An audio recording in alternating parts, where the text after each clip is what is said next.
हाँ तो पहले बताओ पूजा, मैथ वाला काम किया तुमने? पूजा, छठ मनाने के अलावा पढ़ाई वढ़ाई भी कर रही हो नहीं कर रही?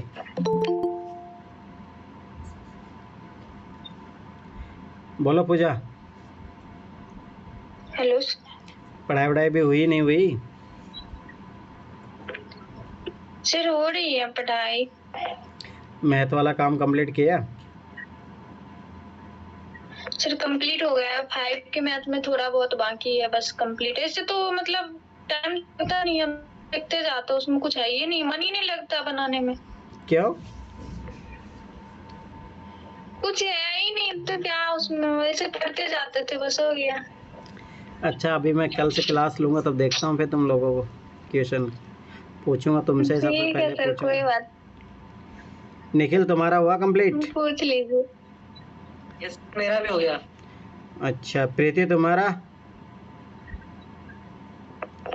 प्रीति तुम्हारा कंप्लीट हुआ? जोर से बोलो, तुम्हारा आवाज़ बहुत धीरे आता है। हो गया है सर, मेरा भी। चलो ठीक है, कल देखता हूँ मैं। श्वेता तुम्हारा? सर मेरा कंप्लीट नहीं हुआ अभी। क्यों, तुम क्या कर रही हो? सर पढ़ रही हूँ। तो क्या सीसेट कौन पढ़ेगा, जीएससी पढ़ते रहोगे? हाँ सर, स्टार्ट कर दूंगी। शिवारी तुम्हारा? हाँ सर, हो गया हो गया। हो गया? टफ लगा, इजी लगा? सर बहुत इजी है, क्योंकि मैं खुद ट्यूशंस लेती हूँ ना, तो मेरे तो पहले भी पढ़ा हुआ था ना, इस वजह अच्छा, से। तुम बच्चों को पढ़ाती हो, मैथ पढ़ाती हो? हाँ पढ़ाती हूँ ना, 10th को भी तो पढ़ा रही हूँ अभी। अच्छा ठीक है। हाँ हाँ। चलो, मानसी तुम सीसेट की क्लास लोगी? चलो ठीक है, तो मैं प्लान बता देता हूँ कल से क्या करने वाले हैं अपन।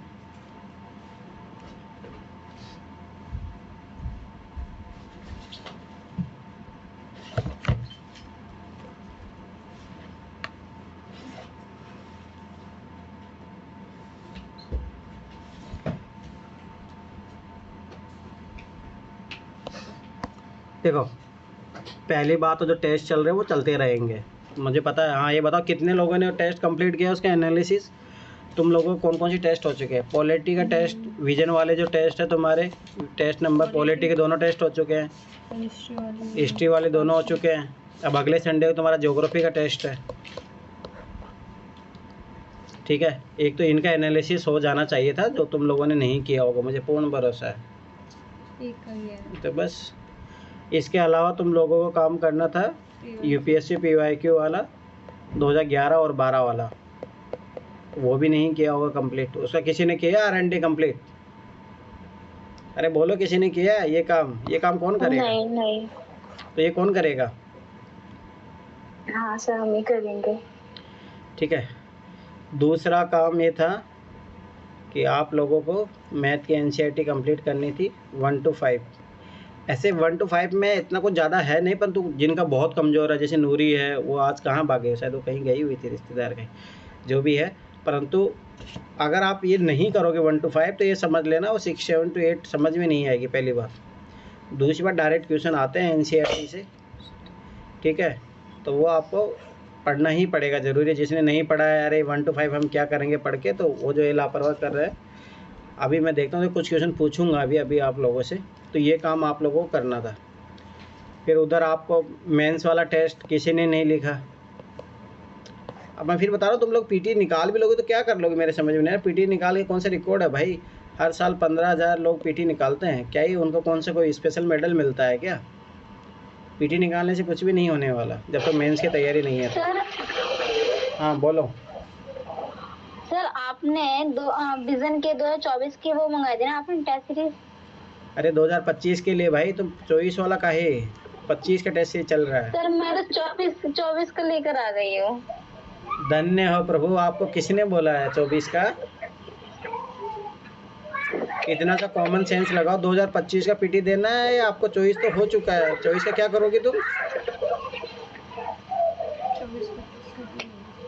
उसको रिप्लेस करवा लेना, वो बदल देगा, उसको कल ही आके करवा लो।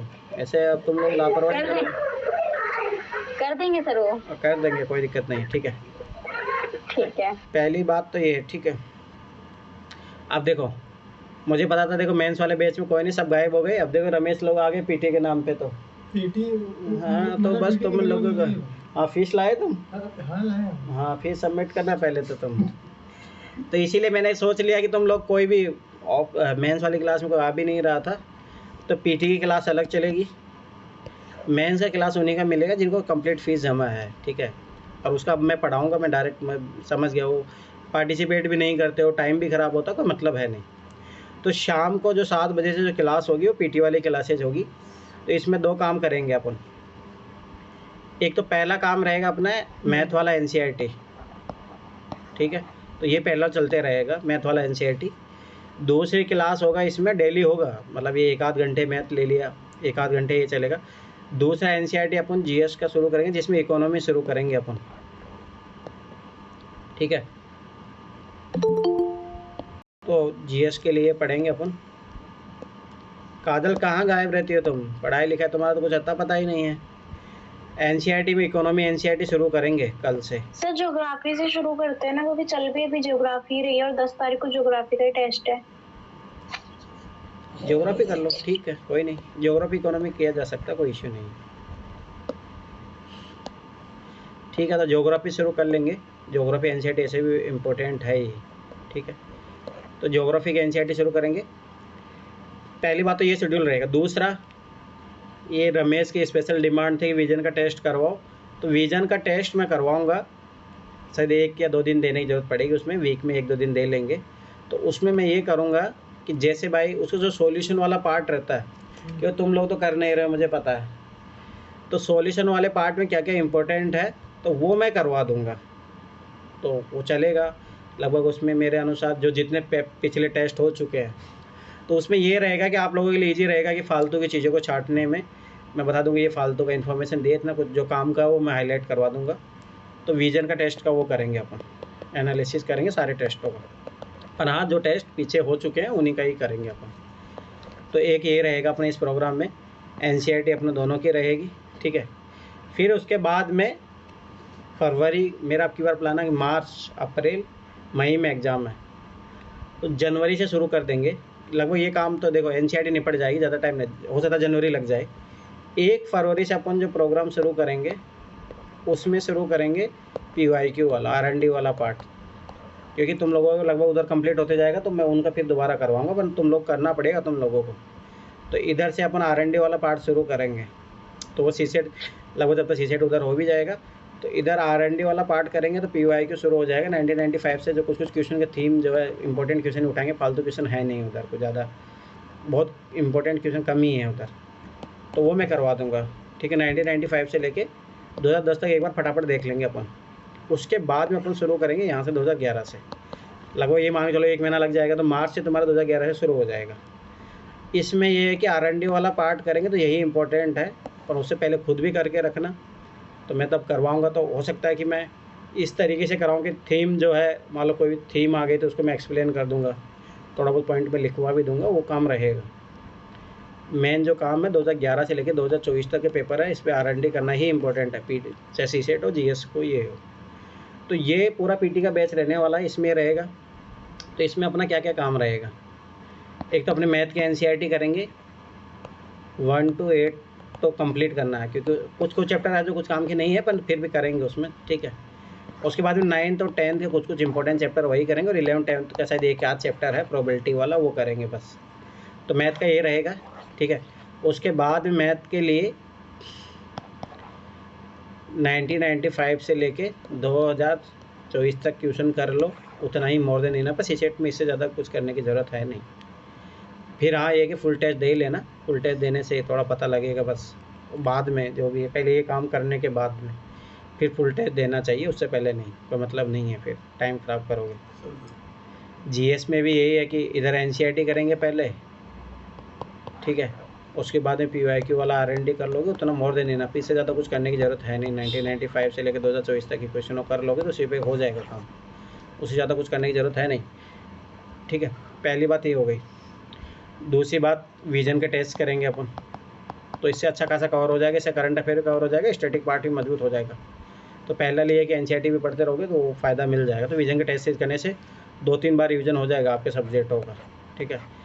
उसके अलावा जो आखिरी में जो फिर मैं इंपॉर्टेंट थीम बताऊंगा करंट अफेयर के, यहाँ से भी आइडिया लग जाएगा। फिर कुछ डाउन टू अर्थ मैगजीन का उस एक्सेप्शन में ले लूँगा, डाउन टू अर्थ मैगजीन का, तो वहाँ से कुछ कुछ इंपॉर्टेंट रहेगी वो मैं भेज ही दूँगा, ठीक है।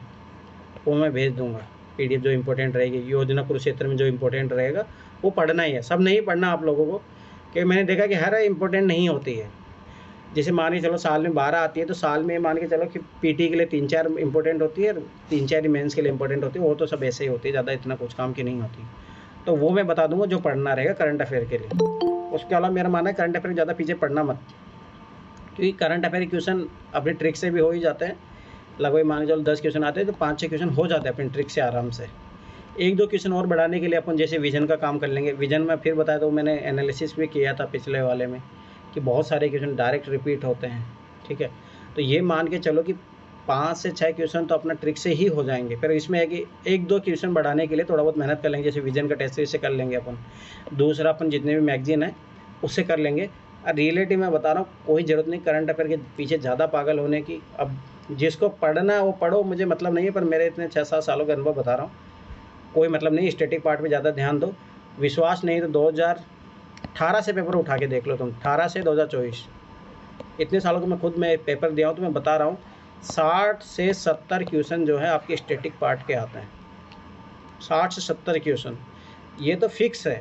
तो भाई आप यहीं से ट्राई करोगे 40 क्वेश्चन आपके यहीं निकल जाए। फिर जो 30 क्वेश्चन रहेंगे, तो करंट अफेयर में बता रहा हूँ 10 से लेके 15 तो अपने ट्रिक से ही सोल्व हो जाएंगे। तो आराम से तुम्हारे इतने क्वेश्चन बैठ जाएंगे। तो मेरा मानना कि ज़्यादा पार्ट इसमें मेहनत करो, इस पर ज़्यादा मेहनत करने की जरूरत नहीं। विजन अपन टेस्ट सीरीज कर लेंगे, ठीक है। दूसरा डाउन टू अर्थ मैगजीन, योजना कुरुक्षेत्र जो इंपॉर्टेंट रहेगी।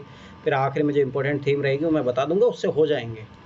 30 के 30 क्वेश्चन तो किसी से बनते भी नहीं है, 20 क्वेश्चन भी अपने बन जाए, काट पीट के 15 सही हो जाए तो बस बल्ले बल्ले, और क्या चाहिए। इधर काट पीट के 40 अपने सही हो गए तो कितना सही हो गए, 55 क्वेश्चन हो गए, 110 नंबर, 100 प्लस नंबर हो गए। अब मैं फिर बता रहा हूँ यही स्ट्रेटेजी रखोगे तभी फ़ायदा, नहीं तो फिर तुम लोग इधर उधर भागोगे, कोई मतलब है नहीं, पहली बात, ठीक है। तो ये तो रहेगा पीटी वाला पोर्शन, इस तरीके से करेंगे। मुझे नहीं लगता कि इसके अलावा कुछ कराने की ज़रूरत है। हाँ, एक चीज़ मैं बता रहा हूँ, कुछ कुछ चीज़ें पढ़नी पड़ेगी। जैसे लक्ष्मीकांत का मैं इंपॉर्टेंट चैप्टर वाला मैं कुछ काम कर रहा हूँ, फिर मैं लगवा दूंगा वो, अब की बार मैं लगवा ही दूंगा। मैं पिछली बार तो चैप्टर बता दिए थे। अब आपके 2024 वाला पेपर मैंने ये चीज़ भी याद रखना कि ओड और इवन ईयर वाला फ़र्क है। इवन ईयर का पेपर ईजी आता है, आप उठा के देख लो, कट ऑफ पेपर भी देख लो, आपको पता लग जाएगा। दूसरी बात, जो सोर्स होते हैं ना वहीं से आते हैं क्वेश्चन, जैसे लक्ष्मीकांत से आ गए, ठीक है। अगर स्पेक्ट्रम पढ़ लो उधर से आ जाएंगे, एनसीईआरटी पढ़ लो। परंतु ओड ईयर में पेपर एक तो डिफ़िकल्ट आएगा, मैं पहले बता रहा हूँ, हार्ड आएगा पेपर। और कट ऑफ ये माने चलो कि कम ही जाएगी, ठीक है। दूसरी बात ये चीज़ याद रखना कि जैसे पॉलिटी के सीधे सीधे क्वेश्चन आ जाते हैं, इसमें नहीं आएंगे, इसमें अंडरस्टैंडिंग बेस्ड क्वेश्चन आएंगे।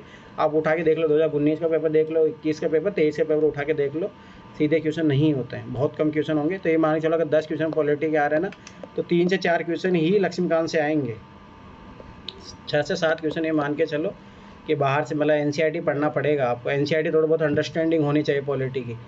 दूसरी बात, उसके अलावा आपको हिस्ट्री में ओल्ड एनसीईआरटी पढ़ना ही पड़ेगा नई एनसीईआरटी के साथ, क्योंकि ओल्ड एनसीईआरटी से क्वेश्चन बनेंगे अब की बार। तो जिसमें विपिन चंद्रा हो गई आपके, ठीक है, और कौन से सतीश चंद्रा हो गई, और रामचंद्र शर्मा, ठीक है। तो ये पढ़नी ही पड़ेगी, मैं पहले बता रहा हूँ। न्यू एनसीईआरटी साथ में, ये अब ये आप लोगों को पढ़ना, ये मैं नहीं पढ़ाऊँगा, ओल्ड एनसीईआरटी सब मैं नई एनसीईआरटी पढ़ाऊँगा। तो ये चीज़ याद रखना। अब मेरा मानना कि जैसे हिस्ट्री हो गया, पॉलिटी हो गया, इनके तो इंपॉर्टेंट चैप्टर मैं हाईलाइट कराऊंगा। ज्योग्राफी और इकोनॉमी लाइन टू लाइन पढ़ेंगे अपन, क्योंकि वहाँ से लाइन टू लाइन क्वेश्चन उठते हैं, ठीक है। तो उधर जो हिस्ट्री को फालतू में बहुत ज़्यादा एक्स्ट्रा दिया, तो वहाँ पे मैं डायरेक्ट हाईलाइट ही कराऊंगा, ज़्यादा उसको पढ़ाना नहीं है उसको। मैं पिछले साल भी देखा, वो फालतू में टाइम वेस्ट होता है। पॉलिटी जरूर पढ़ सकते हैं कि पॉलिटी मेंस में क्वेश्चन आते हैं डायरेक्ट, मैंने हिस्ट्री नहीं। हिस्ट्री में तो जो मैं बता दूंगा ये थीम है, यहाँ से क्वेश्चन बनते हैं, वो मैं हाईलाइट करवा दूंगा। हिस्ट्री के नहीं पढ़ने वाले पूरा, तो मैं क्या करूँगा, मैं खुद से एक बार पढ़ के उस पर हाईलाइट करके फिर मैं वो करवा दूंगा, ठीक है। तो वो चीज़ मेरा मानना है कि मोर देन इनफ है। एनसीईआरटी कर लो, पीवाईक्यू पे, आरएनडी पे अगर कर लोगे, मोर देन इनफ है। इसके अलावा तुम लोगों को और क्या मतलब ऐसा लगता है कि जो करना चाहिए वो बताओ मुझे, पीटी को लेके। मेरा माना कि CCET में भी मोर देन इनफ है, NCERT कर लो, PYQ कर लो, और इधर GS में भी NCERT कर लो, PYQ कर लो, रिवीजन का टेस्ट सीरीज कर लो। इसके अलावा कुछ भी करने की ज़रूरत नहीं है। एक चीज़ मैं कहूँ, जैसे कि 2011 से 2024 तक एक बार ना तो रफली वो करवा देते, तो क्या? जो तो वो तो करवाए हुए हैं ना ऑलरेडी, वो तो वो वीडियो है ही, वो सब ट्रिक के लिए तो देखो ना वो वीडियो। बात ट्रिक की नहीं है, बात ये है कि जैसे कोर एरियाज जो पूछा जाएगा, फिर विजन टेस्ट वो सीरीज करेंगे ना, तो वो तो मैं करवाऊंगा ना, तो मुझे पता है ना, तो तभी तो मैं करवा रहा हूँ। नहीं तो फिर क्या मतलब मेरा करवाने से।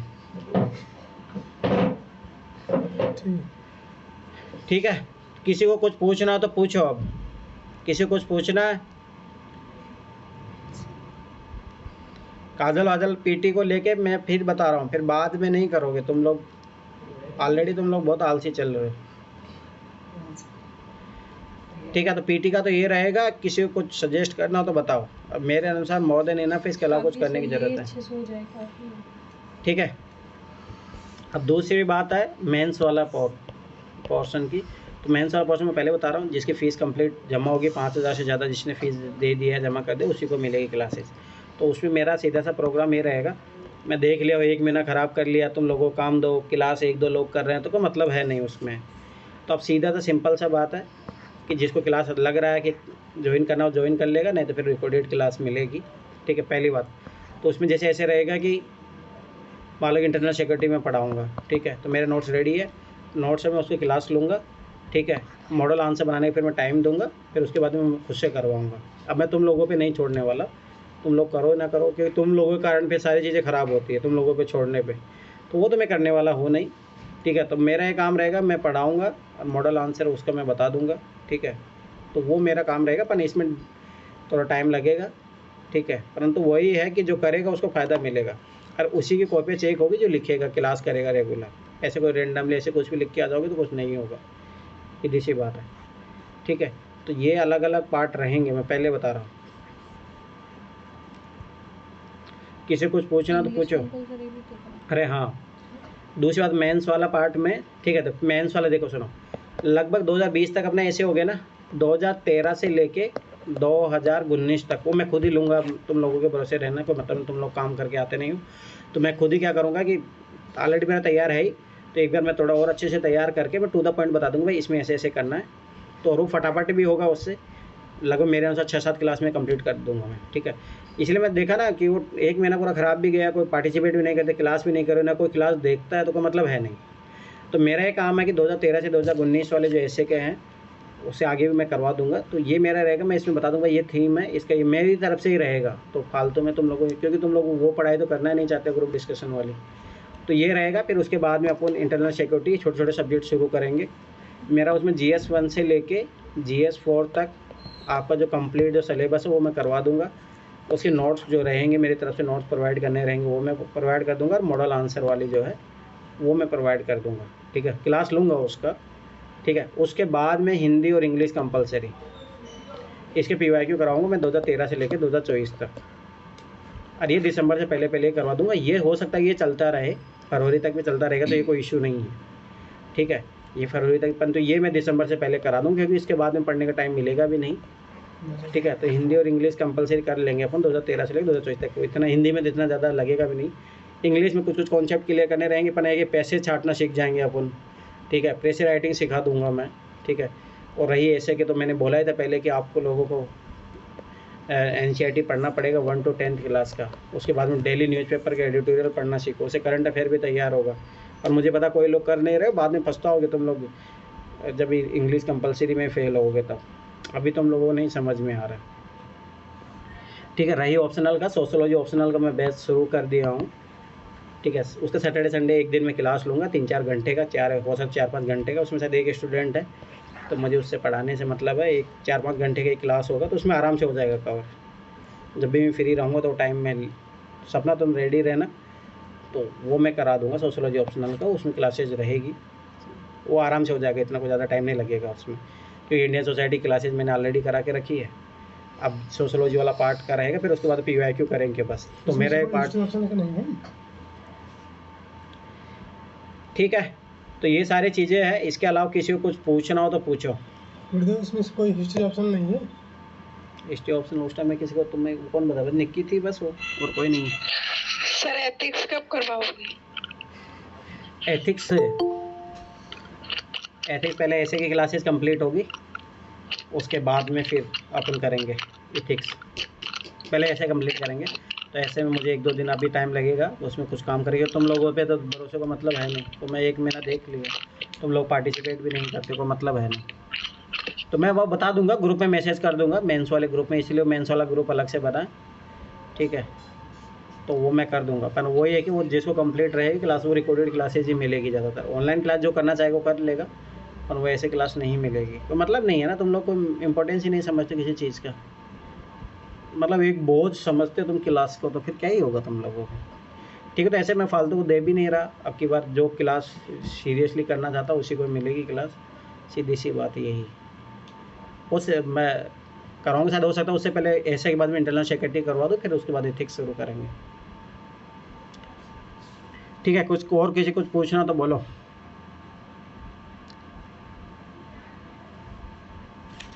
किसी कुछ पूछना है?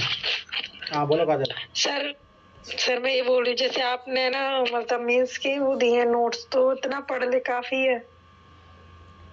हाँ काफ़ी है, क्यों नहीं, मॉडल आंसर बना लो बस, PYQ। नहीं मॉडल आंसर तो बना ही रहे हैं, मैंने वो भी माई ऑन लिया है इसको, उसमें से भी हेल्प ले रही हूँ, खुद के भी बना रही हूँ, और आपके नोट्स हो जाएंगे। मोर देन इनफ, कोई ज़रूरत ना, बस करंट अफेयर का थोड़ा बहुत अपडेट करना पड़ेगा। हाँ वो तो करना पड़ेगा।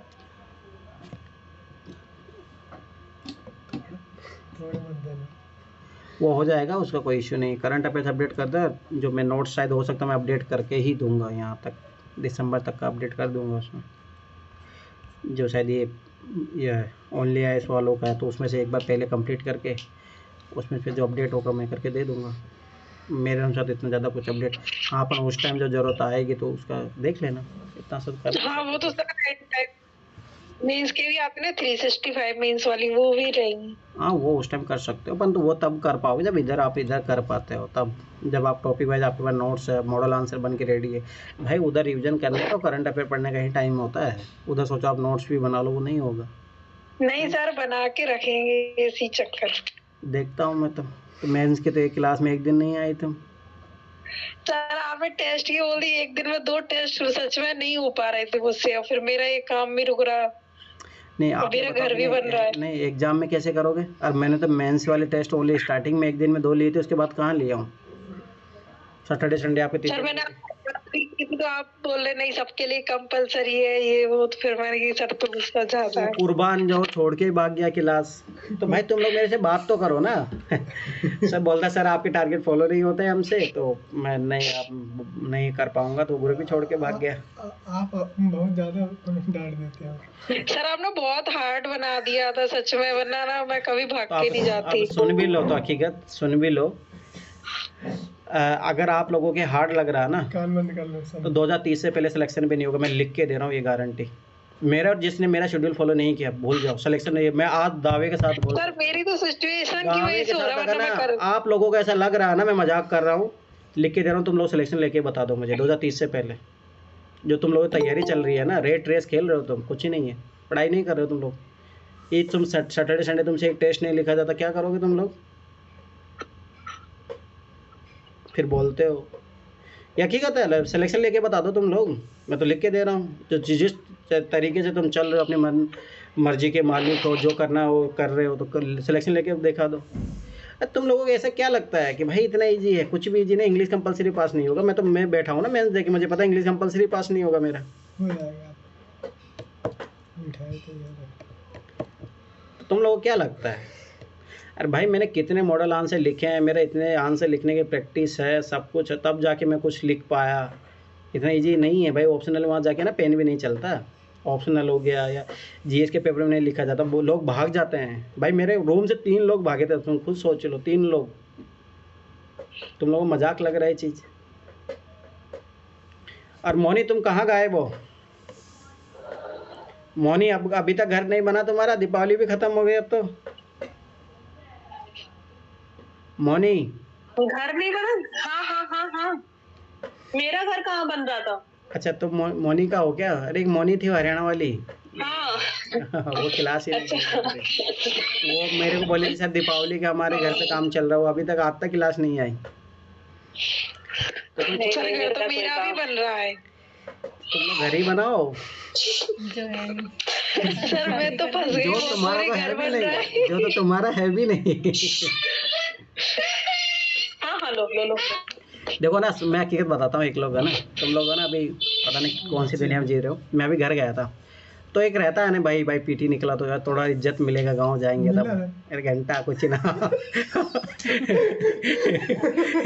तो वही बता रहा हूँ, तुम लोग पता नहीं कौन सी दुनिया में जी रहे हो। तो मैं गया घर, तो बस अब बात ये है ना, हाँ हमारे गांव में क्या एक प्रॉपर आईपीएस बन चुका है, प्रॉपर आईएएस बन चुका है, तो कुछ भी वैल्यू ना है भाई हमारे यहाँ पटवारी तो लग जाओ। इसीलिए मैं बता रहा हूँ, कुछ भी मतलब नहीं पीटी निकाल के, जब तक फाइनल सिलेक्शन नहीं लोगे तब तक कोई मतलब नहीं है। तो फालतू की तैयारी मत करो कि पीटी का तैयारी। बहुत सारे मुझे याद अच्छे तरीके से, एक ज़माना था जब यूपीएससी को तैयारी करता था वो भी सम्मानजनक माना जाता था, भाई यूपीएससी की तैयारी कर रहा है। वो गया ज़माना अब, हर कोई बच्चा गली गली में यूपीएससी की तैयारी कर रहा है, 10वीं क्लास में तैयारी कर रहे हैं, 10वीं क्लास की पढ़ रहा है वो तैयारी कर रहा है। सर पहले तो एडमिट कार्ड दिखा करके शादी हो जाती थी कि हमारा बेटा एडमिट। अरे मैं तो सोचा था कि यार मेंस लिखा हो एटलीस्ट मेरा शादी के रिश्ते कुछ आएंगे, कुछ भी ना। ये हकीकत बता रहा हूँ, तो वही मैं बता रहा हूँ, तो कुछ भी नहीं है, फालतू की तैयारी मत करो, कुछ भी नहीं मिलेगा। तो इससे अच्छा है कि भाई सीरियस होकर तैयारी कर लो, सिलेक्शन के लिए तैयारी कर लो। आखिर बता रहा कुछ भी नहीं है, नाम मात्र का कुछ भी नहीं होता। मेरे पार्टनर की कैंसिल हो गई, तो इसीलिए तैयारी कर लो, सीरियसली कुछ भी नहीं होता यूपीएससी के नाम से। अब वो गया ज़माना, बदल रहा है समय, जब तक फाइनल सिलेक्शन नहीं लेते। पानी फिर गया सर। तो मैं तो हकीकत बता रहा हूँ, झूठ क्या बोलूं।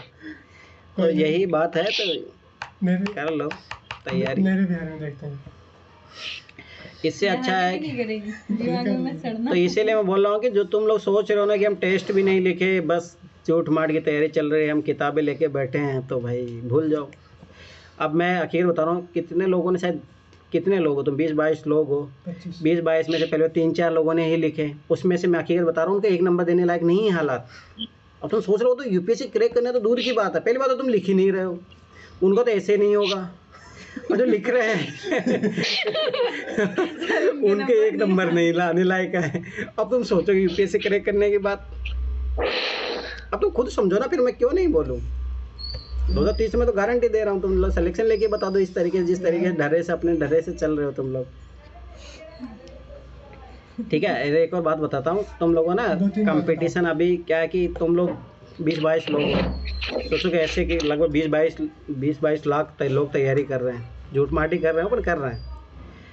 हकीकत मैं फिर बार बता रहा हूँ, एक चीज़ याद रखना कि इस यूपीएससी की तैयारी में जिसने मेंस की तैयारी की है वही हकीकत में माना जाता है कि उसने यूपीएससी की तैयारी कर रहा है। पीटी की तैयारी तो मैं अभी बता रहा हूँ, जो 10-15 लाख हर साल फॉर्म भरते हैं, उसमें से रियलिटी में मेंस की तैयारी 1-आध लाख लोगों की ही होती है, उसके अलावा किसी की तैयारी होती भी नहीं है।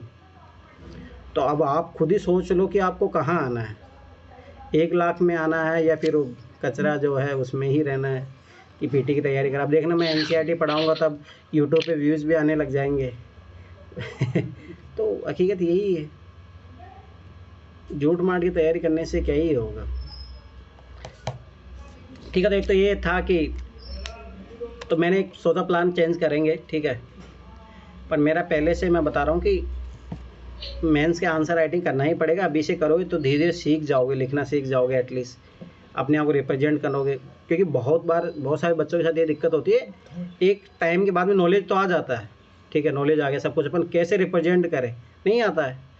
तो भाई सबसे बेस्ट चीज़ यही है कि साथ में अगर नॉलेज अब गेन कर रहे हो आप, इस मान लो अभी एनसीईआरटी कल से अपन पढ़ना शुरू करेंगे, तो वहीं पे मान लो मैं कुछ क्वेश्चन दूंगा, तो लिखने का प्रयास करो, एक क्वेश्चन लिखोगे, ऐसे हो सकता है 1-2 महीने आप स्ट्रगल करोगे, पर मैं गारंटी बता रहा हूँ जनवरी से आप एक अच्छा आंसर लिखना सीख जाओगे। अरे एनसीईआरटी में पढ़ाई इसीलिए रहा हूँ, ना कि पीटी के लिए नहीं पढ़ा रहा हूँ। पीटी प्लस मेंस के कुछ ऐसे पॉइंट है उसमें जो आप मेंस के आंसर में डाल के आओगे तो बहुत फ़र्क दिखेगा उन चीज़ों का। तो मेरा पर्पज़ है, कुछ एनसीईआरटी में एकदम लाइन टू लाइन ही पढ़ाऊँगा। उसका रीज़न है कि डायरेक्ट मेंस में आप डायरेक्ट यूज़ कर सकते हो, उनको इथिक्स में यूज़ कर सकते हो, एसे में यूज़ कर सकते हो, अपने ऑप्शनल में यूज़ कर सकते हो, इंटरव्यू में यूज़ कर सकते हो, इतनी अच्छी चीज़ें दी हुई हैं। तो मेरा एनसीईआरटी सर एनसीईआरटी मैथ्स लगाना चाहे तो कुछ समझ नहीं आता उसका, पता है यूट्यूब पे वीडियो देखो तब समझ में आता है। कोई नहीं, तो अपन करेंगे कल से मैथ एनसीईआरटी भी शुरू करेंगे अपन। तो वही मैं बता रहा हूँ, लगाए तो समझ में नहीं आता उसका, पता है सर। कोई नहीं अपन समझेंगे ना, इसलिए तो पढ़ेंगे ना, ठीक है। तो यही मैं फिर बारह बता रहा हूँ कि मजाक में मत तैयारी करो। और मैंने बोला था कि वो PYQ लगाओ, फिर मेरी वीडियो देखो। मैं फिर बता रहा हूँ, PT कट ऑफ पार उसी से होगी। कट ऑफ पार करना है तो वो ट्रिक सीखना ही पड़ेगा। और फिर दूसरी बात है कि ट्रस्ट करना पड़ेगा उन चीज़ों पे। नहीं ट्रस्ट करोगे तो फिर ऐसे मारे जाओगे। तो मैं जैसे अभी भी मैं बता सकता हूँ, बहुत सारे क्वेश्चन ऐसे हैं जो मुझे नहीं आते थे। मैं तो साफ बता रहा हूँ, मैं क्यों झूठ बोलूँगा। पर मेरे ट्रिक्स का जो था, मुझे कॉन्फिडेंस था कि आपने जो सीखा वो सही है। मैं इसलिए बर्बाद हुआ कम से 15-20 क्वेश्चन सही हुए हैं उससे। मैं अंतिम टाइम बदल दिया था। मैं मुझे तो बस वही होगा, सही में बता रहा हूँ यार। तो अभी भी मैं बता रहा हूँ, जो वीडियो पढ़े हैं वो आपके मैंने पहले हिडन कर लिए हैं, पहली बात क्योंकि मुझे नहीं चाहिए भाई फालतू का। लोग मैंने देखा पिछली बार, लोग देख के फिर मतलब कुछ भी क्रेडिट नहीं, कुछ भी नहीं। देखो आज का ज़माना मतलब ये है कि पहले ज़माने में ऐसा रहता था, कोई भाई थोड़े बहुत भी हेल्प करता है तो उसके एक रेस्पेक्ट दिया जाता है। कोई लोग समझते नहीं है ना वैल्यू। तो जब मुझे पता कि भाई कोई मतलब ही नहीं है तो फिर मैं क्यों फालतू में क्रेडिट दूँ। और दूसरी बात ये स्वाभाविक सी बात ये है कि देखो, लोगों की इतनी मदद करनी चाहिए जिसके लायक हो। हकीकत बात ये है, जो जिस चीज़ के लायक नहीं होता ना, फिर आप खुद अपने आप को डिग्रेड करके सामने उनको देते तो वैल्यू नहीं समझते हैं। तो सबसे अच्छा है कि भाई जिसको ज़रूरत हो, हाँ नीड है भाई, उसको बहुत नीड है, तब वो आए मेरे पास, पढ़ेगा तो करेगा, नहीं तो बस भाड़ में जाए। अपने को क्या है, बहुत सारी कोचिंगें चल रही है। जब अपनी इम्पोर्टेंस ही नहीं कोई समझ रहा तो क्या मतलब है फिर फालतू में।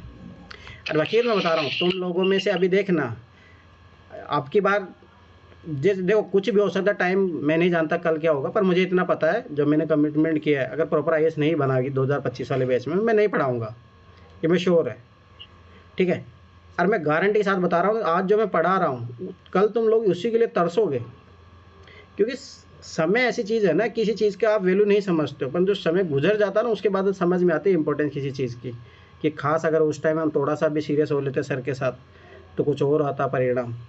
तो अभी मैं बता रहा हूँ, आज मैं तुम लोगों को बोल रहा हूँ कि भाई आंसर लिख लो। मैं वो कौन थी आराधना पाठक, हाँ, वो दृष्टि मेंटरशिप ज्वाइन की थी 25,000 दे के। वहाँ पे वो बोल रही है कि सर यहाँ तो कॉपी चेक ही नहीं हो रही है। अब सोच लो, जब कॉपी चेक ही नहीं हो रही है तो तुम्हारा क्या मतलब है वहाँ पे। अरे एक महीने बाद कोई लिखता नहीं, जो फिल्म गए वो नहीं लिखते। तो फिर आप यही चीज़ समझ लो, यहाँ पे मैं कॉपी भी चेक कर रहा हूँ। और सबसे बड़ी बात है कि आपका रियलिटी एनालिसिस करके बता रहा हूँ। अगर मान लो कहीं पे आप कॉपी चेक भी कराते हो, टेस्ट सीरीज भी देते हो, तो फेस टू फेस कहीं कॉपी चेक नहीं होती है, मैं यहीं पे कर रहा हूँ।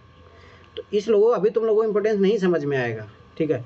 और आपकी बार मेरा ऐसा था कि पार्टिसिपेट, भाई तुम लोग थोड़ा मेंस के प्रोग्राम में थोड़ा पार्टिसिपेट करते हो और अच्छा उस प्रोग्राम को बनाया जा सकता था। पर वही है, तुम लोग सीरियस ही नहीं हो पढ़ाई को लेके। तो वही आपका जो सीरियस रहेगा, 2-3 लोग जो रहेंगे, मैं कुछ काम करूँगा, टॉपर्स की कॉपियों से भी छाट के मैं निकाल लूँगा कुछ चीज़ें। क्योंकि भाई देखो, मुझे तो सिलेक्शन लेना है, तुम लोगों को लेना है या लेना है नहीं लेना मुझे मतलब नहीं, मैं तो साफ बता रहा हूँ। क्योंकि तुम लोग सीरियस नहीं हो तो क्या मतलब है, पर मुझे तो सिलेक्शन लेना है, मैं तो साफ बता रहा हूँ। क्योंकि भाई मैंने 7-8 साल ऐसे नहीं दिए UPSC को, मुझे सिलेक्शन लेना ही है। तो मैं तो मेहनत करूँगा, क्योंकि भाई जितनी रिक्वायरमेंट है मैं तो करूँगा। आप लोग करो ना मत करो, उससे मुझे मतलब नहीं, जो साथ में करेगा उसको फ़ायदा है। तो भाई जैसे UPSC टॉपर्स की कॉपी है, वहाँ से जैसे ऐसे की कोई बढ़िया थीम हो गई, या मान लो कि GS में कुछ अच्छे तो वो चीज़ें मैं छाट के अपना डायरी बनाऊँगा, तो उसी के साथ शेयर करूँगा जो तैयारी करेगा। मैं हर किसी को नहीं देने वाला, क्या तो साफ मैं बता रहा हूँ। तो वो वाली बात है, तुम लोग मेहनत नहीं करोगे तो नुकसान तुम्हारा ही यार। अभी समझ में नहीं आएगा, जब 3-4 बार ठोकर खाओगे ना तब समझ में आएगा। तो ये सारी चीज़ें हैं, ठीक है। किसी कुछ पूछना तो पूछो, बोलो। तो ये चैट GPT का वो पेड वर्जन वाला कितने में आता है और वो कैसा होता है, उसने कभी यूज किया है? क्या करना है तुम्हें पेड वर्जन का है बताओ। पहली बात तो तुम उसका पेड वर्जन लेके भी उसका अच्छा यूज ही नहीं कर पाओगे, तो क्या ही जरूरत है। 3 या 4 हज़ार का आता है वो पेड वर्जन उसका, शायद मंथली है या है, पर है उसका 3-4 हज़ार का तो है, मैंने देखा था उसका। पहली बात ज़रूरत ही नहीं है, क्योंकि उसमें प्रोग्रामिंग करना पड़ता है, तब जाके वो एक अच्छा आंसर देता है। आपको पूरा उसमें डालना पड़ता है कि आपको किस फॉर्मेट में आंसर चाहिए, तब जाके वो आपको एक परफेक्ट आंसर देता है। पहली बात तो ये है ना। अरे जो मतलब आईटी वाले उनके लिए। हाँ, वो उनके लिए है कि आप जो C++ वो जानते हो प्रोग्रामिंग वाले, मैं बताया तो था शायद, ऑल इंडिया रैंक 15 आई थी, उसने यूज किया था चैट जीपीटी का, उसी कारण उसके 15वीं रैंक आई है। तो उसने बताया भी था पूरा एकदम कि कैसे यूज़ करना, वो वीडियो में शेयर तो किया था तुम लोगों के साथ, वो तो जाके देख लो, चाहे जोश टॉक पे है उसका वीडियो, सर्च करोगे तो मिल जाएगा। पर हाँ, रियलिटी में बता रहा हूँ, हमें जो तुम चैट जीपीटी सोच रहे हो ना, ये सबसे पहली निशानी तुम आलसी हो, ठीक है। दूसरी बात, ठीक है, चलो ठीक है, तुम मॉडल आंसर टाप के बना भी लिए वहाँ से, ठीक है, गारंटी बता रहा हूँ एग्ज़ाम में यूज नहीं कर पाओगे। एग्ज़ाम में यूज़ करने के लिए भाई आपने जैसे मैंने मॉडल आंसर बनाए, एथिक्स के बनाए थे कुछ, तो भाई मैंने क्या किया, पहले जो मेरे नोट्स है, ठीक है, वहाँ से कुछ अच्छे पॉइंट मिल सकते हैं, पहले मैंने वहाँ से कवर किए, फिर उसके बाद दृष्टि वाले जो बुक से 1-2 पॉइंट वाला एक्स्ट्रा वहाँ से मिल गए, फिर ओनली IAS वाला। तो ऐसे बनाओगे भाई, और वो चैट जीपीटी बनाओगे, लिख के मैं गारंटी दे रहा हूँ जो मेरे मॉडल आंसर होंगे वो तो उनसे लाख गुना अच्छे होंगे। भाई मैन मेड ही होता है, और वो जो जिस तरीके का एग्जाम्पल देगा वो आपको समझ में भी नहीं आएंगे, टाइम वेस्टेज है। अरे भाई ठीक है, कुछ क्वेश्चन ऐसे होते हैं जिनका भाई नहीं मिल रहा, सोर्स भी नहीं, जैसे करंट अफेयर क्वेश्चन होते हैं, तो उनको सर्च करो ना। हर चीज़ के लिए आप चैट जीपीटी के पीछे जाओगे तो फिर बर्बाद हो, टाइम वेस्ट कर रहे हो आप। सर वो उनके लिए सही है जो इंस्टीट्यूट से लाते हैं ना, उनको सर्च करना। हाँ वही तो, जैसे मान लो मुझे नोट्स तैयार करने होते हैं तो वो सब सारी चीज़ें होती है। पर वही बताओ, तुम तो आलसीपन कर रहे हो भाई, खुद से बनाओ ना। अब ऐसे ही लापरवाही करोगे तो फिर कैसे काम चलेगा। अभी जैसे आंसर राइटिंग लिखता हूँ तो सर उसमें क्या दिक्कत जाती है कि बुक्स में, किसी भी बुक्स में, मेरे पास एक अरिहंत की बुक है नोट वाली, उसमें है जो कि उतना अच्छा नहीं दिया। अरिहंत का तो यूज ही नहीं करना चाहिए, तो कोई सी बुक खरीदनी नहीं चाहिए अरिहंत की, तो मैं तो साफ मना कर रहा हूँ। मैंने बहुत पहले खरीद ली थी, तो बस तुम बहुत पहले खरीदो तो आपको अपडेट ही नहीं करना। हाँ 2021 वाली है, 2021 में खरीदी थी। तो ये है कि अब जैसे कि कुछ नया रेफरेंस देना होता है ना आंसर राइटिंग में, तो फिर मुझे पॉलिटी की बुक निकालनी पड़ती है, हिस्ट्री की बुक निकालनी पड़ती है, मतलब, और ये ऐसे वाली बुक निकालनी ऐसे छोड़ो वो तो सब, तुम सब चीज़ें छोड़ो, वो तो मैं देख लिया तुम लोगों का हाल हिसाब। तो जैसे मैं कल से NCERT शुरू करूँगा ना, तो उसके साथ ही आंसर राइटिंग कर लो सिलेबस के थ्रू। कल से जैसे मान लो मैं ज्योग्राफी के NCERT के पहला ही पढ़ा रहा हूँ, तो उसी में कुछ क्वेश्चन लिखवा दूंगा, उसी पे करो ना। मुझे पता तुम लोग उस लायक तो नहीं हो, ये अपने आप को समझ लो कि तुम लोग भाई पेपर में दे दूँ 20 क्वेश्चन, वो तो मैं समझ गया था, तुम लोग नहीं हो उस लायक अभी। तो एटलीस्ट इतना कर लो कि जब मैं NCERT पढ़ाते जाऊँगा साथ साथ उसका वो आंसर राइटिंग कर लेना। ये सही है सर, सिलेबस के थ्रू NCERT के थ्रू हो जाएगा ना एटलीस्ट तुम लोगों को, तो एटलीस्ट ये रहेगा कि आंसर लिखना आ जाएगा तुम लोगों को। दोबारा बोलना भैया, मैंने सुना नहीं था। मैं ये बोल रहा हूँ कि कल से NCERT शुरू होगा ना, तो उसे कुछ क्वेश्चन अच्छे भी होते हैं उसके पीछे, मैं खुद से भी अपनी तरफ से क्वेश्चन बना के दूंगा आप लोगों को, 1-2 क्वेश्चन मैं दूंगा, तो वही क्वेश्चन की आंसर राइटिंग कर लो तुम लोग। मुझे पता तुम लोगों से नहीं होगा वो, पर एटलीस्ट ये इस कार में देखा हूँ, पर होना चाहिए उस लेवल का। परंतु ठीक है, कोई नहीं, अब थोड़ा बोलते ना कि 2 कदम आगे बढ़ाने के लिए 1 कदम पीछे भी करना पड़ता है, तो वही कर लेते हैं अपन। तुम लोग आज उस लायक नहीं होता, एटलीस्ट यही कर लेते कि अपन NCERT जैसे जैसे पढ़ते जाएंगे, उसी के पीछे मैं कुछ क्वेश्चन देते जाऊंगा तुम लोगों को, तो उसी पे आंसर राइटिंग कर लेना। इसी बहाने एटलीस्ट तुम्हारा लिखने की हैबिट हो जाएगी, उससे सर स्टार्टिंग से हो जाएगा ना, जैसे कि अब वही तो थोड़ा अच्छे से NCERT का भी यूटिलाइज कर पाओगे, फालतू चीज़ अपन पढ़ेंगे नहीं। और उधर मैं जब मेंस वाली जो क्लासेस चलेगी उसमें टॉपिक वाइज पढ़ाऊँगा ही, उसके क्वेश्चन तुम आराम से लिख लोगे मेरे नोट देख के, तो उसमें इतनी दिक्कत आएगी नहीं। और मैं पहले बता रहा हूँ, फीस सबमिट करो, जिसका फीस सबमिट नहीं है। देखो ऐसे आप लोग समझते नहीं हो, कंट्रीब्यूट अगर मान लो कि आप अपनी तरफ से कंट्रीब्यूट नहीं करोगे तो फिर मैं क्यों दूंगा। फिर मान लो कि स्पेसिफिक मैं देने लगता हूँ, वो अच्छा भी नहीं लगता कि भाई मेरी भी तो लिमिटेशन है, मैं तभी तो कोई कोर्स शुरू कर रहा हूँ ना, मैं क्यों कोर्स शुरू करूँ अगर मान लो मैं बहुत पैसे वाला, तो मुझे क्या ज़रूरत है। हाँ सब एक सी बात है, मेरी रिक्वायरमेंट है तभी मैं आप लोगों को पढ़ा रहा हूँ, तो आप उस चीज़ को समझना चाहिए ना।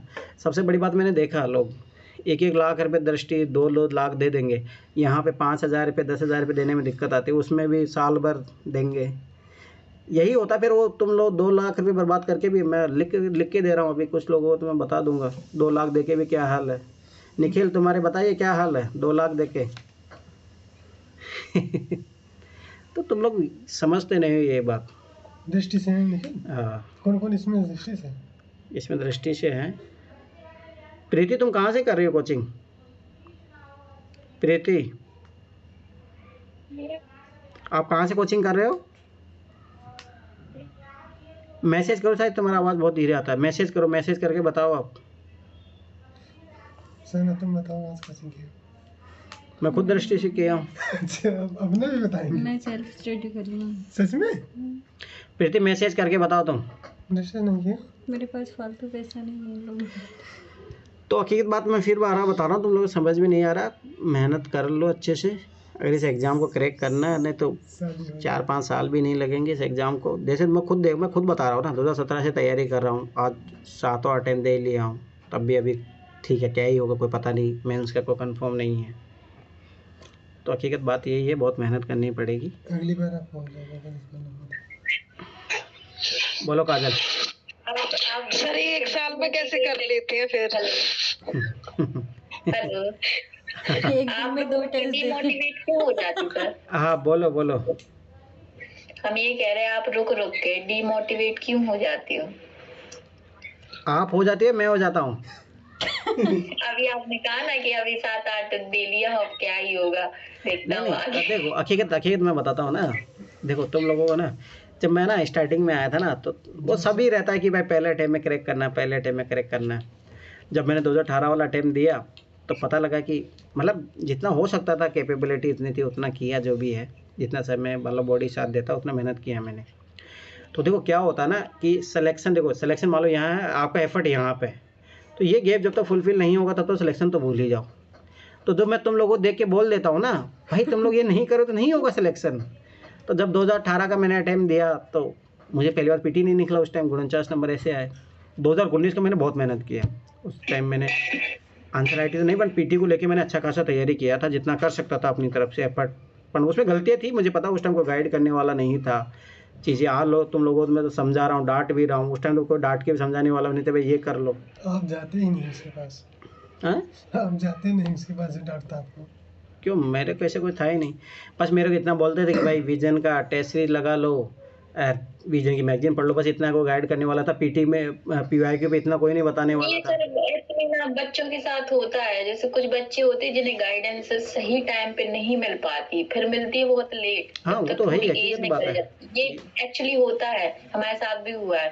पता है जब मतलब एज थी, एज तो अभी भी है लेकिन थी उस टाइम, तो पहले पता नहीं था कैसे तैयारी करनी, और पैसे नहीं थे, अब पैसे हैं उतना मतलब चीजें होती है। गाइडेंस उस टाइम पे अगर सही नहीं मिल पाए ना बच्चे को सही टाइम पे, तो धक्के। देखो मैं एक चीज़ मैं फिर बता रहा हूँ, एक एज होती है पढ़ने की, जोश होता है, एक एज तक ही रहता है। वो एक एज के बाद में जोश भी ख़त्म हो जाता है, सब कुछ हो जाता है, फिर उसके बाद में राम भरोसे गाड़ी चलती है। तो 25 साल से जो इधर बिलो है वही थोड़ा बहुत अपने आप को एक बोलते हैं ना कि एनर्जी जनरेट करके पढ़ सकते हैं। 25 साल जैसे क्रॉस करोगे ना, जैसे मैं बताता हूँ, एक लड़की आयुषी, हाँ, तो वो स्टार्टिंग में जब उसके साथ फर्स्ट सेकंड अटैम्प्ट था तो वो बोली थी कि भैया मैं इतनी पढ़ती हूँ, ये है वो है। फिर मैं बोला कि ठीक है कोई बात नहीं, कुछ दिन और रुक जाओ तुम, भाई निकाल लो इस एज में। जब एक हमारी एज में आओगे, मुझे पता है अभी मैं जैसे 29 क्रॉस कर चुका हूँ, तो मुझे पता है कि भाई पढ़ाई नहीं होती। हकीकत में बता रहा हूँ, तुम लोगों को विश्वास नहीं होता है, पर नहीं होती पढ़ाई। वो अनुभव है, चलो ठीक है, इतने सालों से तैयारी किया, वो एक अलग मामला है, पर पढ़ाई नहीं होती है, क्योंकि शरीर का भी एक लिमिटेशन होता है। इसलिए बता रहा हूँ, जिनकी एज मान लो 25 के इर्द गिर्द है, वो अभी मेहनत कर सकते हो, पर 1-2 साल गुजरा ना, पहली बार लड़कियों को तो ऐसे अपॉर्चुनिटी नहीं मिलती घर वालों की तरफ से, और मान लो जो लड़कों को मिलती भी है तो जॉब के लिए स्ट्रगल करना पड़ता, हमने देखा है सर। तो वही बात है ना, डबल बर्डन आ जाता है। 25 के बाद की ज़िंदगी अलग होती है। फिर कोई अंकल कह जाएगा तो फिर लगेगा साला बुढ़ापा आ गया। नहीं ये एक्सपीरियंस वाला है सर, क्योंकि हकीकत है भाई, ये हकीकत है, लाइफ की हकीकत है। तो मैं वही बता रहा हूँ, पढ़ लो, तुम लोग अभी नहीं। लेकिन हमें लगता है कि सर महिलाओं को जॉब ज्यादा इम्पोर्टेंट होनी चाहिए, क्योंकि आजकल की जो लाइफ है शादी के बाद की बहुत डेंजरस भी है, कई चीजें हैं और सभी की है। लड़कों की शादी नहीं होती, बता दूंगी। तो वही मैं बता रहा हूँ, देखो पढ़ लो अभी, तुम लोगों में एक दिन में 2 टेस्ट लिखाने को बोल रहा हूँ, तुम लोगों से ये नहीं हो रहा। जो भी सैटरडे संडे को मैं बोल रहा हूँ, अब 2 टेस्ट मैंने कभी लिखाया भी नहीं, वो तो स्टार्टिंग में मैंने लिखा है। तो मैं एक बार तुम्हारा पोटेंशियल तो चेक कर रहा था, तो देखा मैंने हाल, तुम लोगों का हाल बेहाल थे। कोई 1 घंटा लिख के फिर रेस्ट करा, सर हम रेस्ट करें बाद में लिखेंगे। तो तुम लोग समझ लो, फिर मेंस देने का मौका मिलेगा तब क्या होगा। ऐसा तो है नहीं कि उस दिन का अलग कोई एनर्जी बूस्टअप खा लोगे आप लोग जो पहाड़ पे चढ़ जाओगे, ऐसा नहीं होता है ना। ये भाई डे 1 डे 2 प्रैक्टिस होती है तब जाके होता है, ऐसा नहीं होता। मुझे याद अच्छे तरीके से 2019 में जब मैंने पहली बार मेंस के टेस्ट लिखे थे तो मैं 14 क्वेश्चन नहीं लिख पाया था 3 घंटे में। फिर मैं 16 तक पहुंचा, फिर लगभग मुझे 3-4 महीने लगे थे, तब जाके मैं 18-19 क्वेश्चन पे पहुंचने लगा था। तो उस टाइम तो मैं 20 क्वेश्चन फिर भी नहीं लिख पाता था। फिर मैंने 2022 में दोबारा टेस्ट लिखा था, तब जाके मैं उस टाइम कंप्लीट और एक बात और है सर कि अगर बच्चा पढ़ रहा हो, टैलेंटेड हो, तो कभी बताना नहीं चाहिए अपने आसपास कि हम मतलब इतने पढ़ाई कर रहे हैं। कुछ भी अगर आसपास पता चल जाए, नजर लगती है इसकी बहुत बुरी। बीमार भी पड़ी, मैं तो बहुत बीमार पड़ी हूँ सर। तो आप मत बताया करो फिर किसी को। बीमार नहीं हूँ बहुत ज्यादा, मतलब ये समझ लो मौत के मुंह से, इतने मतलब कंडीशन खराब हो गई। आपके लिए नेगेटिव है ये चीज, तो आप मत बताया कर दिया था क्या? जब से सर जॉब लगी तब से और ज्यादा बीमार पड़ गए थे पिछले 2-3 साल से। चलो ठीक है, मैं कुछ क्वेश्चन पूछता हूँ तुम लोगों से। चलो आज इंटरव्यू टाइप से सेशन हो ही जाता है ना, ठीक है। तुम लोगों को देखता हूँ। क्यों करो ना। चलो कौन तैयार होगा सबसे पहले, अपनी तरफ से राइज हैंड करो, किसका इंटरव्यू लिया जाए। शिवानी, चलो ठीक है स्टार्ट। चलो ठीक है, अपने आपको इंट्रो दो फटाफट। Introduce yourself. इंट्रो? हाँ, आप तो क्वेश्चन पूछ रहे थे नहीं ना। पहले इंट्रोड्यूस, तो सबसे पहला क्वेश्चन तो यही होता है। आप इंटरव्यू में जाओगे तो सबसे पहले यही होता है। Hello sir, my name is Shivani Panchal and my father's name is Satyanarayan Panchal और my mother's name is Manju Panchal. My father expired in 2017 and my mother is a home wife. For livelihood, I teach students from class 1st to 10th. And right now I'm pursuing with law. I have did graduation and masters in ABST commerce. And this one is my second attempt UPSC. मतलब होगा जो भी second होगा। और क्या बताऊं, बस यही है। ये बताया जाता है इंट्रोडक्शन में, और तो कुछ है ही नहीं बताने को खुद के बारे में। नेक्स्ट। चलो ठीक है, आप यूपीएससी क्यों ज्वाइन करना चाहते हैं? ज्वाइन क्यों करना है? बस। और आर्टिफिशियल आंसर नहीं देना? नहीं, आर्टिफिशियल आंसर कोई आंसर ही नहीं है मेरे पास। आर्टिफिशियल तो बनाना पड़ता है, नेचुरली कोई आंसर नहीं है। अब तो सोच लो खुद ही आप। चलो ठीक है, मैं आपको ना एक केस स्टडी देता हूँ ना, ध्यान से सुनना। पहली बात है सबके लिए है, सब अपना माइंड में सोच के रखना।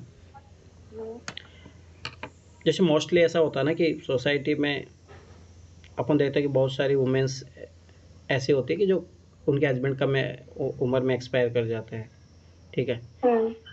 और एक तो ये लड़कियों वाला मैटर हो गया। दूसरा, जहाँ लड़के की अगर वाइफ एक्सपायर होती है तो वो दूसरी शादी कर लेता है, ठीक है। तो आपको इसमें एथिकल कॉन्ट्राडिक्शन क्या है ये बताना पहली बात तो, ठीक है। क्या सही है क्या गलत है, ठीक है। एथिकल रूप से क्या सही है क्या गलत है, मतलब कानून के रूप से देखे तो क्या सही है क्या गलत है, और आपके खुद के पॉइंट ऑफ व्यू से क्या होना चाहिए वो बताओ। इस एक क्वेश्चन में 3 क्वेश्चन है, तो यही तो बात है। तो सबसे पहले अच्छा क्वेश्चन है कि मैं अभी गांव गया तो मैंने देखा वहाँ पे चीज़ें है। आजकल यंग लोगों की ज़्यादा डेथ हो रही है क्योंकि शराब वराब पीने के कारण एक्सीडेंट डेथ हो जाती है, बीमारियों के कारण डेथ हो जाती है। तो ये बहुत एक सामाजिक मुद्दा है, इतना नॉर्मल इश्यू नहीं है, ये बहुत अच्छा खासा है। तो एथिकल इशू तो देखा जाए तो डेथ नहीं होनी चाहिए किसी भी पेरेंट की, चाहे वो फादर हो चाहे वो मदर हो, पहली बात, क्योंकि बहुत ज्यादा जो बर्डन फिर आता है उस मतलब पूरी फैमिली पे है ना। एथिकली तो होनी ही नहीं चाहिए, भगवान को ऐसा करना ही नहीं चाहिए।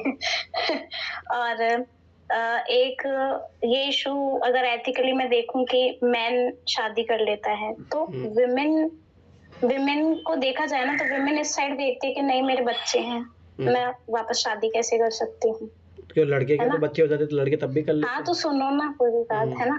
तो ये विमेन के पास भी पूरा हक है, वो भी चाहे तो कर सकती है अगर कोई अंडरस्टैंडिंग मैन मिल जाए तो। नहीं, कौन से सोशल बैरियर होते हैं जो नहीं करने देते?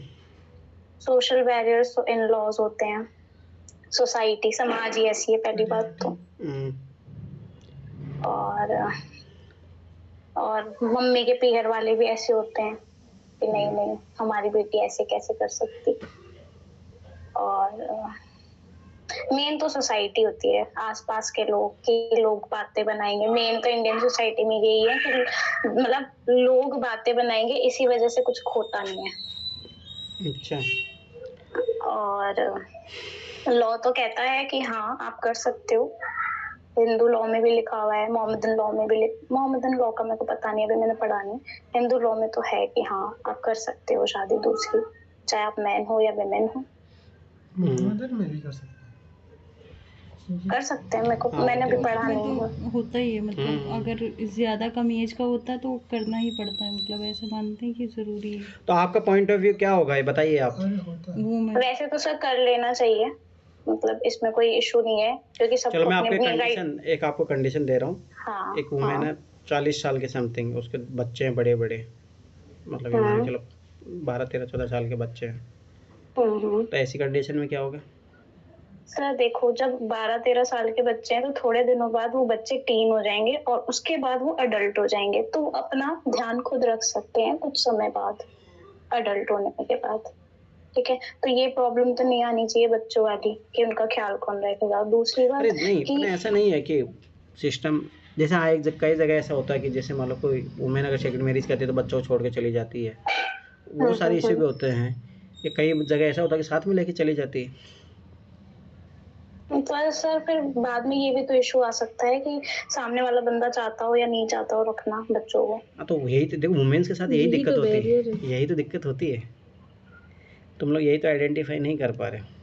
हाँ, वुमेन के साथ मेन प्रॉब्लम तो ये है ना कि मतलब सामने वाला रखना चाहता है नहीं रखना चाहता किसी और के बच्चे। अरे बहुत सारी दिक्कतें हैं, परंतु मैं देखो मैं सोशियोलॉजी का स्टूडेंट हूँ तो इसीलिए मेरा रहता है थोड़ा ऑब्जर्वेशन रहता है सोसाइटी को लेकर। ये ऐसी चीज़ें देखो ना, सबसे बड़ी बात मैं तुम लोगों को बताता हूँ पॉइंट क्या होता है। देखो सोसाइटी में ये चीज़ें कोई रिकॉग्नाइज नहीं करता, और ये कोई पॉलिटिकल मुद्दा भी नहीं बनता, नहीं इसका कोई ऐसा इशू बनता है कि कोई बड़ी बात है, अरे कोई नहीं। परंतु अगर आप देखोगे ना माइन्यूट लेवल पे जाके, ये बहुत बड़ी प्रॉब्लम है, क्योंकि देखो वो तो है ही, सर्वाइव करना पेरेंट के बिना सर्वाइव करना। मैंने जो किया है ना, मुझे खुद को पता है कि पेरेंट के बिना सर्वाइव नहीं कर सकते, अपन लाइफ ही सर्वाइव नहीं कर सकते। मतलब स्कूल की फीस पढ़ना तो बहुत दूर की बात है। हेलो सर, हमारी एक फ्रेंड है, मतलब शादी हुई थी, तो हमारे साथ वो ट्रेनिंग कर रही थी, तो उसकी शादी हुई थी उसी टाइम पे, एक साल नहीं हुआ था, मतलब थोड़ा सा रह गया था 1 साल में। उसके हस्बैंड की ट्रेनिंग टाइम में मौत हो गई थी, मतलब डेथ हो गई थी। उसके ससुराल वालों ने 13 दिन के अंदर उसको घर से बाहर 13 दिन भी नहीं हुए थे, उसको घर से बाहर निकाल दिया था। आज कम से कम तकरीबन 3-4 साल हो गए, आज तक उसके ससुराल वालों ने उसको घर में नहीं बुलाया। तो फिर अपने मायके भी नहीं गई वो? अपने मायके भी नहीं गई? नहीं गई है वो, प्राइवेट जॉब की उसने अकेले, आज वो अकेली है और प्राइवेट जॉब कर रही है। और सोचो, चलो वो अकेली तो वो सरवाइव कर जाएगी, लेकिन अगर बच्चे होते तो वो कैसे सरवाइव कर। But sir according to law ना, तो वो जो वाइफ प्रॉपर्टी राइट मिलना चाहिए था। हाँ प्रॉपर्टी राइट, हाँ प्रॉपर्टी राइट मिलेगा। नहीं मिलता है, पता है, उसमें बातें कहने की होती है, और उसके लिए भी फिर वकील को पैसे देने के लिए भी पैसे होने चाहिए, कहाँ से लाएंगे? फिर थोड़ा कानूनी पेज है, परंतु मिलना चाहिए, ऐसा तो कुछ ही नहीं है। जबकि और दूसरी शादी का ये रहता है सर कि सामने वाला, अगर आपकी बेटी है, सामने वाला अगर इंसान ठीक है तो ठीक है, नहीं तो आजकल आप भी देख रहे हैं सर कितने क्राइम हो रहा है। अब देखो मैं बताता हूँ ना, जैसे हमारे समाज में जैसे होता है कि हमारी तरफ ऐसा है पर्सनल, जैसे अगर कोई कम उम्र में डेथ हो जाती है तो ऐसा होता है कि भाई की चूड़ी पहना देते हैं, हमारी तरफ ये चलता है, चूड़ी प्रथा चलती है। और या फिर ऐसे कर देते हैं, फिर या नाता प्रथा भी चलती है हमारी तरफ, फिर उसको नाता भी भेज देते हैं। तो ऐसे 2-3 सिस्टम है। तो ये सोशल सिस्टम होते हैं जिसके बिहाफ में आप ये चीज़ें सही कर सकते हो, नहीं तो फिर ऐसी चीज़ें खराब ही है। चलो ठीक है, ये तो एक समाज इशू को दो बना दिया सर, मर्दों के लिए कुछ और है, औरतों के लिए कुछ और है। वो तो इसीलिए तो ये बात राइट है। अगर कोई महिला डिवोर्सी है या विधवा है तो आदमी करने से पहले 100 बार सोचता है, वो करते ही नहीं है। और अगर आदमी डिवोर्स भी हो या फिर विधवा भी हो तो वो अनमैरिड लड़की से भी कर लेता, और अनमैरिड लड़कियां कर भी लेती हैं। ये सबसे बड़ा वो है। और सर आजकल तो नई चीज चल गई एक्स्ट्रा मैरिटल अफेयर्स, मतलब अरे वो अब तुम लोगों में अभी बताऊंगा कभी, मेरे इंडियन सोसाइटी के साथ जाके देखना। बहुत सरकार को महिलाओं को जॉब जो है ना उसमें प्रायोरिटी देनी चाहिए, महिलाओं की खास तौर पे, हमें ये लगता है। राजस्थान गवर्नमेंट ने 50% किया है ना टीचर में, 50% किया है। अगर कोई महिला ऐसी है तो उसको सबसे पहले प्रायोरिटी देनी चाहिए। मिलता है अगर आप स्टेट वाइज एज रिलैक्स भी मिलना चाहिए उनको, क्योंकि उन्हें जॉब की अरे मिलता है, सब मिलता है, एज रिलैक्स मिलता है, कट ऑफ भी कम जाती है, सब सारी चीजें होती है कुछ राज्यों में, जैसे हरियाणा वगैरह हो गया। चलो ठीक है चलो ठीक है, और किसी क्वेश्चन पूछूं? कोई रेडी है?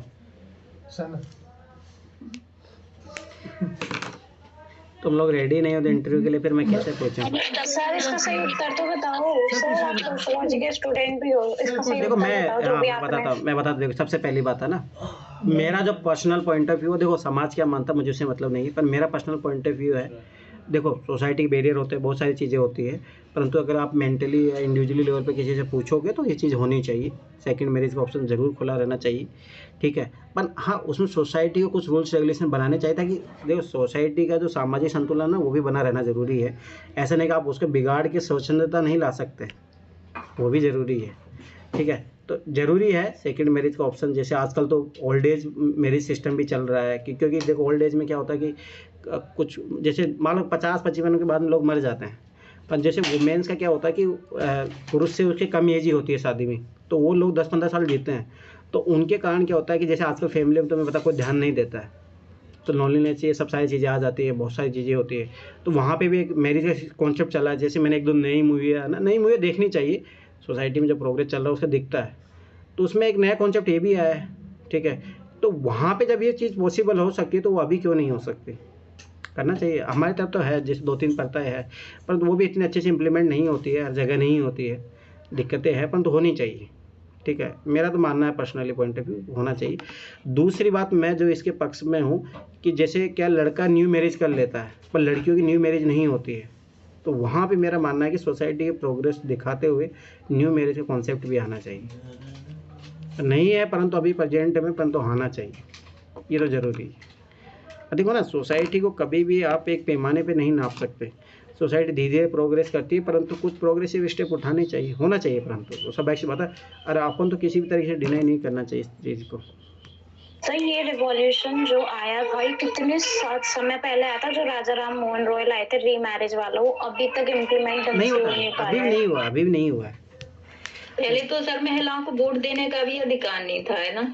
हाँ, नहीं, 1943 से पहले था ये तो हकीकत है, उसमें क्या ही है। तो तुम खुद सोचो ना, तभी तो वुमेन्स का इतना कैसे मार्जिनलाइजेशन सेक्शन में क्यों आती है? समझ में नहीं आ रहा कि सर ये क्या मतलब नियम है, ऐसा क्या है जो मतलब कि अलग समझा जाता है, ऐसा कुछ है क्या शुरू से? मतलब अमेरिका में तो लगभग इसके पीछे रिलीजन कारण है, रिलीजन कारण है इसके पीछे सबसे बड़ा। सबसे ज्यादा ये एशिया और अफ्रीका, ये 2 महाद्वीप ऐसे हैं जहाँ पे ये चीजें सबसे ज्यादा होती हैं, हमने जितना मतलब देखा है। बाकी सभी जगह ऐसे नहीं है, आप फॉरेन कंट्री में चले हो सकता है सर ऐसा है, लेकिन उतना ज्यादा नहीं है सर। उसका कारण साउथ अमेरिका में भी बहुत है, सब जगह है सर, बहुत ज्यादा। सर इसका ये कारण हो सकता है क्या कि जो इन्वेजन्स आए थे अपने, जो मोहम्मदन इन्वेजन्स आए थे, तो वो लोग अपनी विमेंस को ज्यादा ढक के रखते थे, तो इस वजह से इंडियन सोसाइटी में कुछ चेंजेस देखने को मिले हो कि ये लोग भी नहीं, ऐसा नहीं है। आप अगर एंशियंट काल से ही इंडियन सोसाइटी का देखोगे ना, तो वुमेन्स को वहाँ से ही मार्जिनलाइजेशन किया गया है, आज से नहीं है ये। पर हाँ ये है कि उसके कारण मैं जैसे 2-3 प्रथाएं बता सकता हूँ, जैसे पर्दा प्रथा उसी लिए आई, ठीक है, बाल विवाह उसी लिए आया, ये सब सारी जौहर प्रथा जो हो गई वो इसीलिए आई, वो उसके कारण था। परंतु आप ये बोलोगे कि वुमेन को सेकंड प्रायोरिटी, वो एंशियंट काल से ही रहा, आज से नहीं रहा। बायोलॉजिकल तो भी है, पहले नहीं था सर वो मतलब जब वैदिक काल था उस टाइम हमने पढ़ा है, उसमें पहले ये सब चीजें नहीं थी, उसके बाद हुई है सर, ये उत्तर वैदिक आप काल। फिर बता रहा हूँ, 1-2 घर की कहानी पढ़ के आप पूरे समाज की कहानी नहीं बता सकते ना। अरे सर हम तो देखते रहते यहाँ पे, आपको क्या बताएं। वो था, उस टाइम भी था, उस समय में भी था, इस समय भी है, आगे भी रहेगा। ये है कि अपने लेवल पे सुधार करते रहना चाहिए बस सोसाइटी को, और कुछ ही नहीं है, बात यही है। हाँ तो वो विरोधी समझते हैं सर, अगर सुधार करने की सोचो तो। नहीं, पर फिर वो एक लिमिटेशन में भी तो चीज़ें होती है ना, चीज़ें हैं, परंतु मेरा मानना देखो कुछ चीज़ें देखो, एक और चीज़ मैं तुम्हें बताता हूँ, जो मैंने सोसाइटी में जो ऑब्जर्व किया अभी, जो आजकल जो है ना, जैसे एक हकीकत मैं बता रहा हूँ, जैसे कि जो ब्लैक पीपल होते हैं उनकी शादी होना थोड़ा मुश्किल है, क्योंकि रंग भेद नीति बहुत चलती है, ठीक है, कास्टिज्म। सर ये नॉर्थ इंडिया में ही है, सिर्फ साउथ इंडिया में नहीं है, नॉर्थ इंडिया का ही चक्कर है। नहीं, मैं बताता हूँ ना, हकीकत है, कास्टिज्म भी बहुत अच्छे खासे लेवल पे चलता है, अच्छे खासे लेवल पे चलता है, अभी भी चलता है, प्रिविलेंट है वो, अच्छे खासे लेवल। हाँ ये है सर, कास्टिज्म है और रंग का है, हमने भी देखा है। तो खुद ही सोच लो कि ये सारी चीजें, मैं खुद बता रहा हूँ ना, जैसे मेरे मामा की पोतिया है, तो शायद वो सोचो जॉब करती है, सब कुछ है, परंतु कारण क्या है कि थोड़ा सांवली कलर की है, तो रिश्ते मिलने में दिक्कत है। तो ऐसा नहीं वुमेन एम्पावरमेंट हो जाएगी, जॉब वालों को नहीं होती है सर। अरे गवर्नमेंट जॉब ही करती है वो, तब भी दिक्कत है। लड़का पहले ही प्रायोरिटी रखता है कि भाई थोड़ा सुंदर होनी चाहिए, तो उनको भी गवर्नमेंट जॉब वाला लड़का है। तो ये बहुत सारी सर ये कुछ भी नहीं है, ये है ना, एक तो वेस्टर्न कल्चर का जो इन्फ्लुएंस है ना गोरे लोगों का। हाँ, अगर आप अफ्रीका महाद्वीप में जाओगे ना, तो वहाँ पे ब्यूटी का मतलब वो है ही नहीं वाइटनेस, वहाँ पे तो ब्लैक ब्यूटी है उसको फेमस माना जाता है। तो सोसाइटी के पैरामीटर पे डिपेंड करता है कि कौन से क्या पैरामीटर तय करके रखें। एक्चुअली ना इंडियन सोसाइटी ना वेस्टर्नाइज होना चाहती है, मॉडर्न होना ही नहीं चाहती। मॉडर्नाइजेशन कभी नहीं आएगा इंडिया में, वेस्टर्नाइजेशन आएगा इंडिया में। पर नहीं, पर तो एक ही याद रखना कि सोसाइटी का कभी भी ऐसे मत नापना, सोसाइटी है ना अपने आप को बैलेंस कर लेती है। आज से खुद सोचो कि कुछ सालों पहले वुमेन्स को घर से बाहर निकलने की अनुमति नहीं थी, आज महिलाएं IPS IAS वुमेन चंद्रमा तक पहुंच चुकी है, तो ऐसा नहीं है। और सर जो नहीं पहुंची है ना उनको, वो आज भी घर में ही है। हाँ वो बात भी सही है, पर तुम्हें पता है इसके पीछे वुमेन्स का भी खुद का भी हाथ होता है। कुछ वुमेन्स चाहती है कि हम घर में काम करें, नहीं सर बेटियों को भी नहीं निकलने देते, इसलिए चाहती सर घर का काम और नौकरी का काम दोनों साथ में करने पड़ते हैं सर, थक जाते हैं। ये बात भी सही। हम तो सर घर का भी करते हो, मतलब अभी उतना नहीं करते, लेकिन अभी आगे का सोच के थोड़ा सा डर लगता है। कार्ल मार्क्स ने ना एक सोसाइटी बनाने की बात बोली थी, अगर ऐसी सोसाइटी डेवलप होगी ना तभी ही चीज़ें जाके वुमेन और मैन इक्वल चल सकते हैं, ना तो ऐसे पॉसिबल नहीं है कि आप हाउस वाइफ भी हो और जॉब भी कर रहे तो वो पॉसिबल नहीं है। तो कार्ल मार्क्स ने एक कॉन्सेप्ट दिया था कि उसमें कम्यून बनाने का सिस्टम था, कम्यून का चलता है बहुत जगह है आजकल भी कल्चर। उसमें क्या होता है ना, जो जिसको काम करना वो करो, जैसे मान लो हस्बैंड वाइफ अगर जॉब कर रहे हैं तो जॉब करेंगे, खाना बनाने के लिए अलग रहेगा, कम्यून मतलब सिस्टम टाइप से बनता है उसमें। तो वो अगर सोसाइटी डेवलप होगी तभी हो सकता है, नहीं तो मैन वुमेन का ये संघर्ष। आदि तनख्वाह पत्नी को देनी चाहिए, ये भी दूसरी जो मुद्दा उठते ही रहते हैं, वो पॉसिबल नहीं है। पत्नी भी नहीं देती। अरुणाचल प्रदेश में, वहाँ पे असम में ये बना है कानून कि वहाँ पे 10% जो है पेरेंट्स को देना जरूरी है, 10% अपनी वाइफ को देना जरूरी। ये हो सकता है इम्प्लीमेंट हो सकता है। सरकार कितना नियम लगा देगी उसका इम्प्लीमेंट, मतलब व्यवहारिक तौर पे तो नहीं होगा ना वो चीज़ें, वो तो इंडिविजुअली खुद को ही लागू करना पड़ेगा। ये है सरकार लोकतांत्रिक लागू कर भी देंगे तो सोसाइटी थोड़ी ना होने देगी। हाँ वो नहीं होने देती ना, तो पैट्रिक ही है इतना। अब दिल्ली अपना देश लोकतांत्रिक है, समझ थोड़ी नहीं लोकतांत्रिक नहीं, सब लोकतांत्रिक। अब अभी तुम लोग को कौन वोट देते हो समझदारी से मुझे बताओ? कास्ट के आधार पे देते होंगे, रिलीजन के आधार पे देते होंगे। तुम लोग पढ़े लिखे लोग ये करते हो तो तुम क्या अपेक्षा करते हो?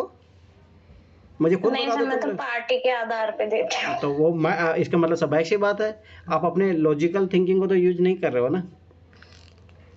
एक बात बताओ, अच्छा कैंडिडेट है कहाँ? यही तो बात है ना, अच्छा कैंडिडेट इसीलिए नहीं आता ना कि ओपोजिशन अपन है ही अच्छे। नहीं, स्ट्रॉन्ग ही है, ओपोजिशन नहीं है, राहुल गांधी है। मैं क्या बोलूँ उसके बारे में? वो उसका माइंडसेट आपके बनाया गया ना मीम्स के थ्रू, आपका ऐसा बनाया गया। राहुल गांधी जैसा कोई इंटेलेक्चुअल तो नहीं है कोई ऐसा। एजुकेशन में भी देख लो आप, पर आपको पैरामीटर वही देख लो जो यूट्यूब में रील दिखाया जाता है, उसको मामू बनाया जाता है। देखो एक अखीर बात है, चलो ठीक है, मैं चलो एक और किसी क्वेश्चन पूछता हूँ। देखो ना, कुछ क्वेश्चन ऐसे होते हैं ना जो माइंड खोलने चाहिए। मतलब आप लोग ना पढ़ाई करते हो, पढ़ाई से नहीं होता, कि बात ये है कि आप कितना इंप्लीमेंट करते हो। जैसे मैं खुद बता रहा हूँ, वोट है, वोट अपन किस आधार पे देते हैं यार, अपनी कास्ट का है, अपने रिलीजन का है, ठीक है। फिर उसके बाद में थोड़ा बहुत आता है तो भाई अरे नहीं ये अपने गुंडागर्दी जो भी है हर तरीके से अपना अपन कौन अपने जो भाई संविधान को बेस बना के कौन देता है वोट, कि हाँ कि संविधान को प्रोटेक्ट कर रहा है नहीं कर रहा, जो मतलब समाज में जो ज़रूरत है उसको उसके आधार पर कौन वोट देता है। इसीलिए सारी चीज़ें गलत है, ठीक है। दूसरी वजह से मान लो कि यूपीएससी, अभी मैंने शायद उस दिन स्टेटस भी लगाया था, यूपीएससी का पोस्ट चेयरमैन था वो, तो उसने खुद बोला कि जब से इथिक्स पेपर आया है 2013 से, तब से ज़्यादा उल्टा ब्यूरोक्रेट ज़्यादा अनएथिकल हो गए हैं, क्योंकि वो सीख गए हैं भाई इमोशनल इंटेलिजेंस कैसे कैसे मूर्ख बनाना है लोगों को, कैसे अपने काम अपने हितों की रक्षा करनी है। अब ये देख लो, जहाँ लाया गया था पेपर के एथिकल वैल्यू डेवलप होगी, हो कुछ उल्टा रहा है। तो समाज ऐसे नहीं चलता ना, समाज एक व्यक्ति से भी नहीं चलता। फिर आप स्कूलों में जाओ, स्कूलों में क्या होता है, राजस्थान की स्कूलों की मैं बात बताता हूँ, वहाँ पे टीचर पे दबाव ये है कि बस 100% रिजल्ट दो। तो वो क्या करते हैं, बच्चों को टिपाते हैं स्कूलों में, जहाँ बोर्ड के एग्जाम होते हैं वहाँ टिपाते हैं सीधा। मेरे गाँव की स्कूल का ये हाल है। तो सोचो जब ये बच्चे पढ़ लिख के क्या ही बन पाएंगे, फ्री फोकट में डिग्री मिल रही है। कॉलेज के एग्ज़ाम देखो, कॉलेज के एग्ज़ाम में ऐसे ही कुछ भी लिख के आ, जब मुझे खुद को याद है मैं एम ए किया हूँ, कुछ भी लिख के आया हूँ, नंबर दे दिए ऐसे ही। जब सिस्टम ही सारा सिस्टम ही करप्ट चल रहा, तो नहीं तो एजुकेशन तुम्हारी अच्छी चल रही है। जब एजुकेशन ही अच्छी नहीं चलेगी तो स्वाभाविक बात है सारा सिस्टम, क्योंकि स्वाभाविक बात है ऐसे लोग फिर वहाँ जाएंगे सिस्टम में जाएंगे तो कोलैप्स ही करेंगे सिस्टम को। तो हकीकत है ना, क्या ही करोगे। चाहे आप राजनीति में देख लो कि वोट भी अपन इसी आधार पर देते हैं, कास्ट के आधार पर, कभी डेवलपमेंट के नाम पे इसीलिए वोट देते हैं। कौन एथिकल है कौन अनएथिकल है उसके आधार पर वोट इसीलिए देते हैं।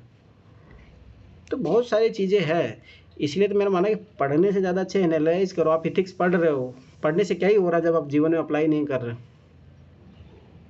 हम जाने अनजाने, तुम्हें पता है इतने बार अपन ऐसी चीज़ों को अपन बढ़ावा देते हैं जो नहीं देना चाहिए अपने को, कहीं किसी भी आधार पे नहीं देना चाहिए। और बहुत बार अपन जैसे रेसिज्म होता है, गोरा कालेपन का होता है, उसको बढ़ावा देते हैं, कास्टिज्म को बढ़ावा देते हैं, रिलीजन को बढ़ावा देते हैं अपन। बहुत सारी चीज़ें जो अपन गलत करते रहते हैं, दिनचर्या का अपना हिस्सा जो गलत रहता है। मोटा है, गोरा है, मोटा है, काला है। जैसे किसी की शादी हो रही तो वो लड़की ही बोल रही अरे इनका हस्बैंड देखो, होने वाला हस्बैंड काला है, मोटा है, पता नहीं कुछ कमी होगी, कभी तो शादी हो रही है। ऐसी चीजें होने लगती हैं। हकीकत बात यही है ना कि सोसाइटी को फिर कौन सही करेगा। पढ़े लिखे लोग जो थोड़ो बहुत बुद्धिजीवी वर्ग है वो भी खराब है। तो चीजें खराब है ना, तो बात वही है। लड़कियां अगर बस पूरा तो लड़कियों की अरे वो तो ऐसे सर एक बात हो रहा है कि जो एक बोलो, हाँ बोलो अमित, हाँ बोलो। अगर आप सक्सेस हैं या फिर आप प्राइवेट जॉब करते हो मगर आप उसमें सक्सेस हो, तो बिजनेस करते हैं मगर आप सक्सेस हैं, आईएएस हैं, सक्सेस हैं, तो इसमें गोरा काला बहुत कम देखा जाता है, बहुत कम देखा जाता है। अगर आप कुछ नहीं करते हो तो गोरा काला बहुत देखा जाता है। सर ये चीज लड़कों में नहीं देखी जाती, लड़कों में नहीं देखी जाती, लड़कियों में देखी जाती, लड़कों अरे उसे रीजन है। अरे रुक जाओ तुम लोग, मैं बताता हूँ, तुम लोग गलत फहमी में जी रहे हो। देखो ना क्या होता है कि जैसे हमारी तरफ भी आज भी ऐसे शादी का ऐसा होता है कि माता पिता ही डिसाइड करते हैं। मैं गारंटी के साथ बता रहा हूँ, जिस दिन लड़कियों को अनुमति दे देगी ना तो चाहे कितना भी वो भी करेगी। बात ये कि अभी लड़कियों को दबा के रखा गया है, लड़कियों को डिसीजन नहीं लिए दे जाता। मैं गारंटी के साथ बता रहा हूँ, लड़की से पूछो कि तुम्हारा रिश्ता उसके साथ चल रहा है, घर वाले उसके तैयार होंगे, चाहे वो आईएएस अधिकारी क्यों ना हो। अगर वो काला होगा गंजा होगा तो नहीं करेगी लड़कियाँ। तो यहाँ बॉयफ्रेंड कैसे बना लेती हैं? नेहरू में बॉयफ्रेंड कैसे अच्छे बनाती है ना। अरे तो तुम्हें तुम्हारी नजर में अच्छे नहीं है ना। एक कालिया आलिया को लेकर टहलता है। कल परसों एक रिश्ता आया था तुम्हारा, सरकारी टीचर का। तुम्हारा रिश्ता आया था? रिकॉर्डिंग हाँ सरकारी टीचर का। टीचर था तभी भाग रही थी। मिठाई खिलाओ फिर। काहे की मिठाई, मेरे को नहीं चाहिए कोई सरकारी वर्कर टीचर, कुछ भी नहीं चाहिए। चलो ठीक है, मैं एक बात बताता हूँ तुम लोगों को 2-3 ना। साल बाद पता चलेगा देवी। क्यों? कोई नहीं, वो मेरे ऊपर होगा ना। उसकी लाइफ वो अपने अनुसार जिएगी। लेकिन सर जो टीचर वगैरह रहते हैं ना लड़के, उनमें एटीट्यूड बहुत ज्यादा रहता है, ये चीज तो हमने भी देखी अरे है। एटीट्यूड सब में रहता है, गवर्नमेंट। अरे इनके घर में 3 टीचर हैं। मेरे घर अरे मेरे घर में तो पूरा का पूरा वो ये पता नहीं परवारी टीचर। हमारे घर में भी सब ही हैं, सब हम ही है मेडिकल में, कि हमारी कोई और नौकरी नहीं मिलती, वो टीचर बनते हैं। ऐसा नहीं है, लेकिन सर है ये सम्मान चीज, का माना मतलब जाता है, सम्मानजनक भी है। अभी कोई नहीं हो। तो आप इधर आके देखोगे ना, आपको पता चल जाएगा कि टीचर क्या है यहाँ पे सरकारी वाले। मैं एक बात बताऊं तुम लोगों को, इस देश का जो हालात सुधार सकते हैं ना टीचर ही है। अब आ गया सर। तो वो तो अपनी ड्यूटी भी तो नहीं वो अभी फिलहाल अपनी हालत सुधार रहे हैं सर। उन्हें पैसे से मतलब है आजकल के ये टीचर, गलत आप है। देखना देखो नहीं, चलो ठीक है, मैं एक चीज बताता हूँ, ध्यान से समझना है ना। डांटो तो वो 181 लगा दे, तो वो ऐसे आएंगे बच्चे। अब देखो सुनो, जैसे अपना इथिक्स का ना पहला ही टॉपिक है, सुनो आप लोग सुनेंगे। इथिक्स का पहला टॉपिक है मॉरल वैल्यूज कौन डेवलप करता है, पेरेंट्स, फैमिली हो गया, ठीक है, टीचर हो गया। पेरेंट्स की भूमिका, अरे सुनो, पेरेंट्स की भूमिका आजकल नगण्य मान के चलो कि वो सब अपने कमाने में व्यस्त है, ठीक है। फैमिली आजकल जॉइंट फैमिली सिस्टम रहा नहीं, न्यूक्लियर फैमिली सिस्टम है। बचा कौन? टीचर। क्यों? टीचर के पास तो जाएगा ही बच्चा। तो मैं फिर बता रहा हूँ, देश का जो सुधार कर सकते हैं वो टीचर ही है, तो टीचर को वो मत मानो। शिक्षक साधारण नहीं होता। शिक्षक साधारण नहीं होता, मतलब देखो कोई टीचर गलत भी होता, मैं बात वो नहीं बोला, पर तो हकीकत बात यही है कि देश का जो भविष्य है यही इन्हीं के हाथों से निकलता है। अब वो डिपेंड करता है। लेकिन सर आजकल जो हमने टीचिंग लाइन देखी, इसमें इतना काम दे दिया है, इसमें जो मूल तत्व है बच्चों की मूल शिक्षा, उस पे फोकस नहीं किया जा रहा। बच्चों को सिर्फ वो कागजी कार्रवाइयों पे ही रखा गया है। अभी की जो जितना हमने मॉनिटर किया है, उससे तो यही मैं बताता हूँ तुम्हें बात है ना, तुम लोग अभी समझ में नहीं आती है बात है ना। अरे सुनो ठीक है, अच्छा जो भी है तुम लोगों को समझ नहीं आता, हकीकत में बता रहा हूँ। जिस दिन तुम किसी डिपार्टमेंट के हेड बनोगे या मान लो खुद का कुछ ऑफिस होगा, तो तुम्हें कोई आदमी खाली दिखेगा ना, तुम्हें लगेगा खाली बैठा क्यों है, तो तुम लोग समझते नहीं हो। हकीकत बात इसीलिए इन्वॉल्वमेंट किया जाता है उन लोगों का। तो पहले भी तो टीचर होते थे सर, बच्चे तो कितने टैलेंटेड हुए हैं पहले के। गवर्नमेंट, तुम्हें पता है गवर्नमेंट का क्या रहता है कि 1 रुपया दो और 5 रुपये का काम कराओ। आजकल यही थॉट है, गवर्नमेंट हो या प्राइवेट हो, सब जगह यही रहता है। तो उनको पता, गवर्नमेंट को इस बात पे ध्यान नहीं देना चाहिए कि बच्चों की हमारी मूलभूत शिक्षा प्राप्त हो रही कि नहीं हो रही। बच्चों को वोटिंग राइट होता नहीं है, तो उनको मतलब होता नहीं है। तो हकीकत है, जब आप सोशल इशू पढ़ोगे तो उसमें बच्चों को लेके जो जितने प्रॉब्लम्स है उसका सॉल्यूशन क्यों नहीं हो पाता, उसका सबसे बड़ा कारण ये है कि उनके पास वोटिंग राइट नहीं होती है, उनकी कोई ऑर्गेनाइजेशन नहीं होती है जो सामूहिक रूप से उनके लिए बात कर सके। जैसे मान लो कि अभी कोई टीचर है, कोई IAS IPS, इनका ऑर्गेनाइजेशन होता है तो अपने हितों को लेके बात कर सकते हैं, पर उनके हितों को कौन बात करेगा? ये इशू है, ये बना लेते हैं ना ऑर्गेनाइजेशन। सर ये गलत है। अगर बच्चों के पास राइट नहीं है, अगर समझदार नहीं है, तो उनके तो भविष्य और शिक्षा सभी चीजों के साथ, क्योंकि बच्चे के जो बचपन होता है ना, वो एक कच्चे घड़े की तरह होता है। यूपीएससी पैसेज आया था ना 2012-13 में। ये पैसेज आया हुआ है, CSET में आया हुआ कि उसका कोई कंपनसेशन नहीं हो सकता ना, तो वो तो है ही हकीकत। और अगर वहाँ पे अगर नींव शिक्षा ना दी जाए ना, तो फिर बड़े में तो आप कुछ भी बनाओ, वो उससे फर्क नहीं पड़ता। बचपन में जो चीज सिखाई जाती वही बड़ी तक काम आती है। चलो एक क्वेश्चन पूछता हूँ ना, मैं जिससे पूछूँ वही जवाब देगा, ठीक है? कोई चुप रहना सब लोग। पूछिए, मैं भी हाँ ठीक है। तरुणम रिप्लाई कर सकती हो? जी सर बोलिए। चलो ठीक है, तैयार हो जाओ तुम, क्योंकि इंटरव्यू चल रहा है तुम्हारा, ठीक है? ये बताओ तुम सबसे पहले प्रायोरिटी किसको दोगे? ठीक है, ध्यान से समझना इस क्वेश्चन को। एक तुम्हारे हित है, ठीक है, एक हित है तुम्हारा परिवार का हित है, एक हित है तुम्हारे समाज का हित है, ठीक है, एक हित है देश का हित है, ठीक है, और एक हित है भाई वैश्विक लेवल पे हित है। तो किसको हित को आप प्राथमिकता दोगे पहले? सर पहले परिवार को। चलो हो गया तुम्हारा इंटरव्यू ख़त्म। अब मैं जिससे पूछूंगा वो जवाब देगा। तरुणा अभी बहुत सोच को डेवलप करने की ज़रूरत है, इसलिए मैं बता रहा हूँ। देखो ना, यूपीएससी इंटरव्यू में वही इर्द गिर्द क्वेश्चन पूछता है, तुम लोगों को पता नहीं लगता तुम्हारा कभी एनालिसिस कर लिए, ये याद रखना कभी भी, है ना। चलो ठीक है, अब कौन तैयार होगा? निखिल तैयार हो? Yes sir. चलो ठीक है। निखिल ये बताओ, मान लो कल तुम IAS बन गए, ठीक है, सब कुछ बढ़िया चल रहा है? यस सर, बन गए। ठीक है, IAS अधिकारी हो प्रॉपर आप, ठीक है। अरे भाई केस स्टडी में यही बनाया जाता है, आप DM हो, ठीक है, तो आप IAS अधिकारी हो, सब कुछ बढ़िया चल रहा, तो बहुत अच्छे रूप से आप सामाजिक सेवा कर रहे हो, सब कुछ कर रहे हो, पर आप पारिवारिक समस्याओं से ग्रसित हो,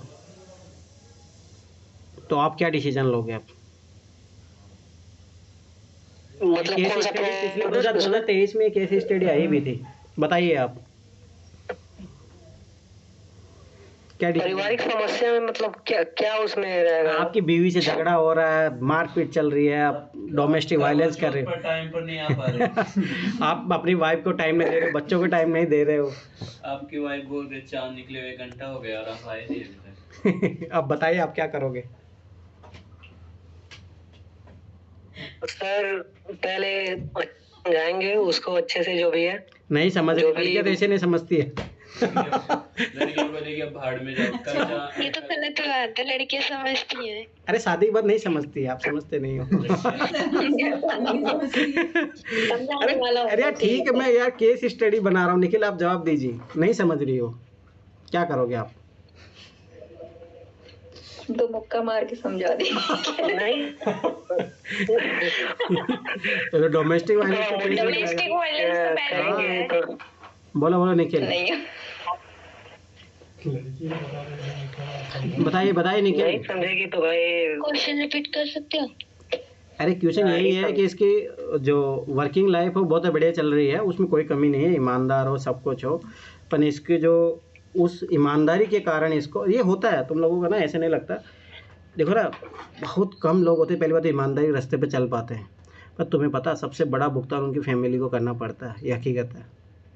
अशोक खेमका, मतलब कोई भी लेके चलो, जितने APJ अब्दुल कलाम देखो, उसने अपनी पर्सनल लाइफ छोड़नी पड़ी, ऐसे अशोक खेमका जो है, रतन टाटा ने भी तो सर शादी हाँ, तो वही तो बता रहा हूँ, ये ऐसे महान नहीं बनते, परंतु उन्होंने कुछ तो खोया है ना, अपनी इंडिविजुअल लाइफ खोई है उन्होंने इंडिविजुअल लाइफ खोई है ना, खोई है, सब ऐसी बात। तो सर हम लोग भी आज से पढ़ लेते हैं, हम लोग भी नहीं करेंगे। वही तो मैं निखिल से पूछ रहा हूँ। निखिल आप जवाब दीजिए, आप क्या करोगे? आप उसको समझाएंगे अच्छे से, मोटिवेट करेंगे, जो भी नहीं समझेगी तो उसके बाद। चलो सर मेरे ख्याल से ना सर दोनों लाइफ को ना ये युवराज दे रहा चलो मैं दूंगा। हाँ तो मैं क्या मतलब मेरा IAS से रिलेटेड काम सही हो रहा है, वो सब सही चल रहा है, सब सही चल रहा है, मेरा पारिवारिक काम अच्छे से हो रहे हैं। हाँ तो मैं जाऊंगा और अपने घर वाले वो अपनी वाइफ के लिए मिठाई लेके जाऊंगा और मैं बोलूंगा मेरे बाबू सुनो, आपके चक्कर में मेरा काम अच्छे से हो रहा है, मेरे घर का ध्यान अच्छे से रख रहे हो, पीछे से मैं आपको टाइम नहीं दे पा रहा, इसलिए सॉरी।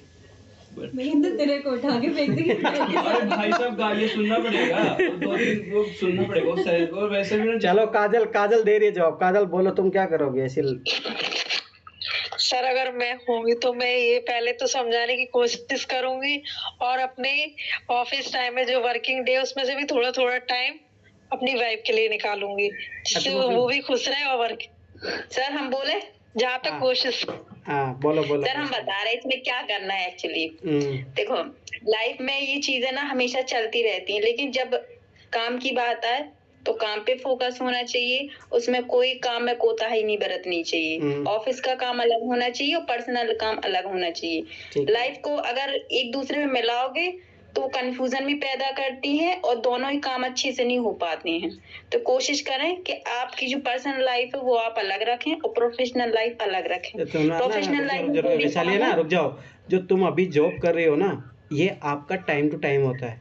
तुम्हें पता IAS बनने के बाद में आप 24 आवर्स जनता के लिए आपको अवेलेबल रहना पड़ेगा, ये तो भूल जाओ पहले। तो वो देश के अगर आप डिवाइड कर ही नहीं सकते कि पर्सनल टाइम ये मेरा ये है, ऑफिशियल टाइम ये है। पहली बात अगर बोल भी देंगे कि भाई मैं टाइम नहीं दे पा रहा, मैं काम में बिजी रहता हूं, तो ऐसे बोले कर लो काम।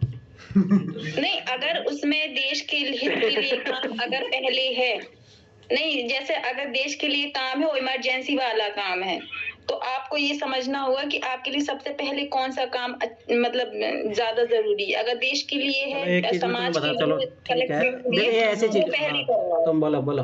जैसे कि वो मैं देख लूंगा कि जैसे समस्या किस लेवल पे आ रही है। अगर मुझे लग रहा है कि जो डेली के टाइम बांध फूटने वाला है, बांध फूटने वाला है, हाँ। तो उनका जो मतलब डिमांड्स होंगी उस पर चर्चा की जाएगी कि भाई आप क्या चाहते हो, किस लेवल पे। तो अगर उनका लगेगा कभी है ना, तुम लोगों ना कभी बात तो ना होगा ही नहीं, यही तो प्रॉब्लम है, कोई आती ही नहीं है। चलो मैं एक बात बताता हूँ, तुम लोग हो ना, कभी तुम लोग ऐसे मिले नहीं हो, कभी अधिकारी लोगों से मिलना, रियलिटी में बता रहा हूँ, जो ईमानदार है ना उनको दिक्कत झेलनी पड़ती है। पहली बात, शादी करो तो पहले मैच्योर पर्सन से करो, मैं हकीकत बता रहा हूँ ये चीज़। अगर आपने नॉर्मल इंसान से शादी कर लिया तो आप गए काम से। जो सुसाइड केस क्यों बढ़ रहे हैं, बहुत सारे सुसाइड केस, जो IAS अधिकारी सुसाइड कर रहे हैं, रीजन ये होता ही है कि आप ऑफिशियल लाइफ और पर्सनल लाइफ में बैलेंस नहीं कर पाते हो। ऑल इंडिया रैंक 15वीं रैंक थी जो सुसाइड किया था यहीं दिल्ली में आके। IAS अधिकारी ना? हाँ, IAS अधिकारी था प्रॉपर। नीट वाला नहीं कर लिया, MBBS नीट टॉपर था। हाँ, वो भी क्या है। अरे भाई टाइम नहीं दे पाओगे तो फिर वो अकेले ठीक है। अरे सीट टॉपर ठीक है। अब एक मूवी आई थी तो इसका मैं अभी से पेट में थोड़ी ना घुसे सर के कौन मैच्योर है जो भी ढूंढते हैं। ये क्या बात करे, बातचीत करना पड़ेगा, बातचीत हो जाता है। अभी देखा था एक सर टीचर था, बहुत समझदार दिख रहा था, वो बातों से बाद में पता चलो कुछ नहीं आता उसको। चलो ठीक है, चलो ठीक है। चलो पर मैं अकेले बता रहा हूँ, तुम लोग है ना जितने इजी समझते हो ना IAS की लाइफ, उतना इजी नहीं है। बहुत इजी। केस स्टडी का भी है ना, पढ़ के देखना, जो UPSC में आती है, उसमें लगेगा कि मैं ये कर लूँ तो ये कर लूँ, क्या तो देखो मतलब दोनों तरफ कुआं खाई है। अब किस में गिरोगे उसका क्या होगा कोई नहीं जानता है। मैं बताऊं सबसे मतलब सबकी लाइफ ऐसी रहती है, ऑफिशियल लाइफ जो रहती है वैसे। श्वेता बोलो, क्या बोल रही हो श्वेता? सर तो इसका सही आंसर क्या आएगा? नहीं, इसका आंसर यही है। देखो मैं फिर बता रहा हूँ, अति हमेशा कोई भी चीज़ की खतरनाक होती है।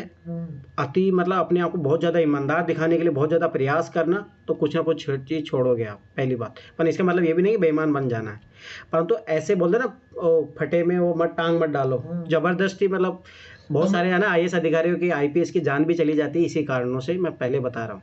क्योंकि उनको ऐसा लगता है कि मैं बस अब तो मैं सुपरमैन बन गया हूँ, मैं सब चोरों को, सब अपराध को खत्म कर दूंगा, फिर वो खुद ही निपट जाता है। इसका एग्जांपल दो। आप लोग ना अभी IAS IPS बनते देखते हो, इनके बाद में जो जिंदगी है ना, बहुत सारे को देखना खत्म हो जाते हैं। रेत माफिया MP में कितने 15-20 IPS लोग खत्म है।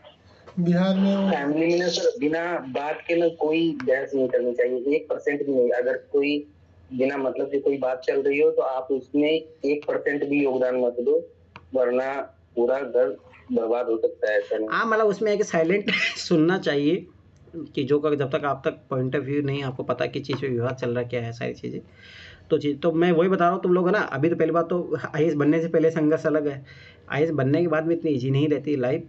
आप ऐसे ही समझ लो कि हाँ मैं आराम से ऑफिस में बैठ के आ जाऊँगा, तो फिर आप सबसे बढ़िया है कि कोई ग्रुप D वाली जो सर्विसेज होती है, अलाइड सर्विसेज, वो लो जिसमें कोई नहीं जानता आपको, तो कोई मतलब नहीं है, जाके चुपचाप अपनी नौकरी कर लो। पर देखो IAS बनोगे, IPS बनोगे, IRS भी बनोगे, उसमें भी दिक्कत रहती है। ठीक है, रहती है प्रॉब्लम, मतलब में दिक्कत रहती है सर। मतलब प्रॉब्लम है सर, अगर अंदर हो प्रॉब्लम है। इतनी मुश्किल से तो मोटिवेशन बनाते हैं, इतनी दिक्कत बता के तो वैसे ही मतलब आपकी समझदारी पे डिपेंड करता है। पता होना चाहिए कि आप किस रास्ते पे जा रहे हो, जिम्मेदारी उतनी ही होती है। अरे मैं हकीकत बता रहा हूँ कि सबसे, मैं हकीकत बात बता रहा हूँ ना, जीवन में खुश रहना है ना, तो सबसे बड़ा सहयोग होता है परिवार का सहयोग, चाहे आपका पार्टनर का सहयोग। अगर खुश रहना है, पैसे वैसे कुछ ही काम नहीं आते, सब बात की बात है। तो जो चाहे आप ईमानदार होके आपको मेडल तो मिल जाएंगे, पर फैमिली का अगर सपोर्ट नहीं रहा ना तो वो ईमानदारी भी ज़्यादा दिन नहीं टिक पाती है फिर। तो हकीकत तो इतना ही नहीं, अशोक खेमका तुम लोगों का अशोक खेमका का योगदान दिखता है, उसके वाइफ का, उसके बच्चों का सबसे बड़ा योगदान है कि वो ईमानदार होकर कार्य कर पा रहा है, उसकी कोई भूमिका नहीं है। अगर कल ही वो राजा हरिश्चंद्र की लाइफ भी तो सर बहुत खराब थी ना, वो हमने पढ़ी थी उनकी कहानी। हाँ, तो वही बता रहा हूँ कि बिना पारिवारिक सपोर्ट के कारण आप कोई भी कार्य नहीं कर सकते, ये चीज़ याद रखना। तो मेरा यही माना कि जैसे कुछ लोग हैं अपने इस ग्रुप में जो घर वालों से विद्रोह कर रहे हैं, तो घर वालों से विद्रोह करने की जरूरत नहीं है, वो मैं नहीं बताऊंगा। तो इसीलिए मैं बता रहा हूँ कि ये मैच्योरिटी लाना ना बहुत ज़रूरी होता है। घर वालों से विद्रोह करके कुछ भी नहीं होगा, आखिर में घर वालों के लिए करना है सब कुछ, ठीक है। इससे अच्छा कि मैच्योर अंडरस्टैंडिंग नॉर्मली सर ऊपर से रहता है लेकिन अंदर से ऐसा कुछ नहीं रहता हो रहा है सब कुछ। तो यही तो बात है ना। सर क्वेश्चन पूछिए डायरेक्ट। तो डायरेक्ट क्वेश्चन है, चलो ठीक है। हाँ बोलो सर मेरे वाले का आंसर क्या होगा? वो आपका गलत है। आपको सबसे पहली बात है कि वैश्विक लेवल पे चुनना चाहिए, तो वैश्विक लेवल पे खुश रहेंगे, तुम भी खुशी रहोगे, तो परिवार भी खुश रहकर सर मेरा मतलब ठीक है। देखो ऐसे क्वेश्चनों को परफेक्ट आंसर नहीं होता है, परंतु पैरामीटर आपको डिसाइड करने चाहिए। देखो केस स्टडी में क्या होता है, केस स्टडी में आपको देखो जैसे ना अब की बार केस स्टडी आई थी, उसमें ऐसा था, जैसे मैं बताता हूँ उस केस स्टडी में क्या था कि एक नक्सलाइट इलाका है, ठीक है, आप वहाँ पे गए हो और आपको पता है कि कुछ जो 4-5 नक्सली हो जो सबसे फेमस है, मतलब जिनको पकड़ना जरूरी है सरकार के लिए, वो जाके जो वहाँ पे ट्राइबल्स है ना उनके घरों में छुप गए। अब जो ट्राइबल है वो उनके सपोर्ट में है। आप सोचो महिलाएं सब सामने आ गई है, ठीक है, अब आपको क्या एक्शन लेना है। तो मैं पहले सोचा, देखो इसमें पहली जो चीज़ ये ध्यान रखनी चाहिए, जब महिलाएं है ना तो महिलाएं आपके पास होनी चाहिए। जो भी पुलिस फोर्स है आपके पास महिला पुलिस फोर्स होती, नहीं तो आप एक्शन ले ही नहीं सकते, नहीं तो आप गए काम से, क्यों नहीं कर सकते, आप महिलाओं पर एक्शन नहीं ले सकते पहली बात। तो उसमें कुछ लोगों ने तो ये भी लिखा था कि पुलिस वो भाई फायर कर दो, पर वो गलत है, वो तो किसी हालतों से यूज नहीं होना चाहिए क्योंकि ह्यूमन राइट का वायोलेशन है वो सीधा सीधा। तो फिर मैंने उसमें देखो उसमें क्या रहता है, सबसे मेन चीज़ रहता है कन्विंस करो आप। तो फिर मैंने उसमें बताया कि देखो ये अगर पकड़े जाएंगे तो यहाँ पे एरिया का डेवलपमेंट होगा, ठीक है, आपका भी इसमें फ़ायदा है, गवर्नमेंट आपके लिए और योजनाएं ले पाएगी। फिर मैंने उसमें ये भी बताया कि उसमें क्योंकि उनकी इनाम राशि थी उन पर कुछ, तो मैं बोला कि इनकी इनाम राशि आपको भी एलोकेट किया जाएगा, ऐसा नहीं कि भाई पुलिस वाले ले लिए, नहीं, आपको भी दिया जाएगा, तो आपके बच्चों का भविष्य अच्छा होगा। तो देखो ना, कभी भी मैं फिर बता रहा हूँ, IAS अधिकारी, IPS अधिकारी कुछ भी बन जाओ आप, आपके पास ऐसा कुछ भी, देखो इसीलिए तो केस स्टडी क्यों दिया जाता है कि आपके पास कंप्लीट सॉल्यूशन नहीं होगा, परंतु आपके पास एक वेज है कि हाँ ये रास्ता है, इसका सॉल्यूशन का ये रास्ता है। कौन सा काम करेगा कोई नहीं जानता है, तो आपको वहाँ पे विकल्प लिखने पड़ते हैं कि ये तरीका हो सकता है, ये मैं ये तरीका अपनाऊंगा, मैं ये तरीका अपनाऊंगा, कौन सा काम करेगा कोई नहीं जानता है। तो वैसे इससे क्या होता है ना, लाइफ में आप जब भी कोई डिसीजन लो तो उसमें भाई आपके पास 4-5 रास्ते होने चाहिए। मैं अगर ये डिसीजन लेता हूँ इसका ये परिणाम होगा, ये डिसीजन लूँगा तो ये परिणाम होगा। तो UPSC की तैयारी में आने से पहले आप लोगों को इतनी तार्किकता आनी चाहिए कि जीवन में मुझे ये पता कि मैं ये करूँगा तो ये फ़ायदा ये नुकसान है। अगर आज भी आप लोगों को ये फ़ायदा नहीं है ना तो कोई मतलब नहीं है फिर। तो स्वाभाविक सी बात है कि रैशनैलिटी आनी चाहिए, आपका जो है पर्सनैलिटी में इंप्रूवमेंट आना चाहिए। बहुत सारे लोग UPSC तैयारी कर रहे हैं पर पर्सनैलिटी में कोई इंप्रूवमेंट नहीं, तो क्या ही करोगे फिर आप। बहुत सारे आंसर ये कहीं ना कहीं ये भी इसमें भी तो ये है कि लोग बुक्स में डूबे होते हैं, बट मतलब नहीं कभी अब जैसे आज मुझे लग रहा है कि कुछ लोगों की क्लास ऐसे लग रही है बेकार क्लास है, तुम्हें पता नहीं, मैं जाने अनजाने तुम लोगों को केस स्टडी करवा दिया हूँ, और वो मैंने जो जितने भी केस दिए ना वो ऑलरेडी केस स्टडी आए हुए हैं। तो बात वही है कि पढ़ाई यही नहीं होती कि तुम बस ओनली बुक्स और किताबों लेके पढ़ाई कर रहे हो, वो पढ़ाई नहीं होती। क्वेश्चन देख लेना इस बार। सर ये किताबी बातों से दुनियावी बातों का बहुत फर्क पड़ता है। दुनियावी बातें बहुत सीखनी चाहिए। अरे मैं गांव में गया भाई, तुम लोगों विश्वास नहीं करोगे, इतने खतरनाक की पॉलिटिक्स चलती है, मैं तो चकरा गया मैं कि हाथ जोड़ो भाई इन लोगों के, बहुत खतरनाक लेवल की पॉलिटिक्स है। तो वही है कि तुम क्या ही करोगे, उन लोगों तुम सामने कुछ 1 मिनट नहीं टिक पाओगे तुम उन लोगों से। और कैसे सर, कैसे पॉलिटिक्स बोलने नहीं देते हैं गाँव वाले, इतनी बुरी तरह।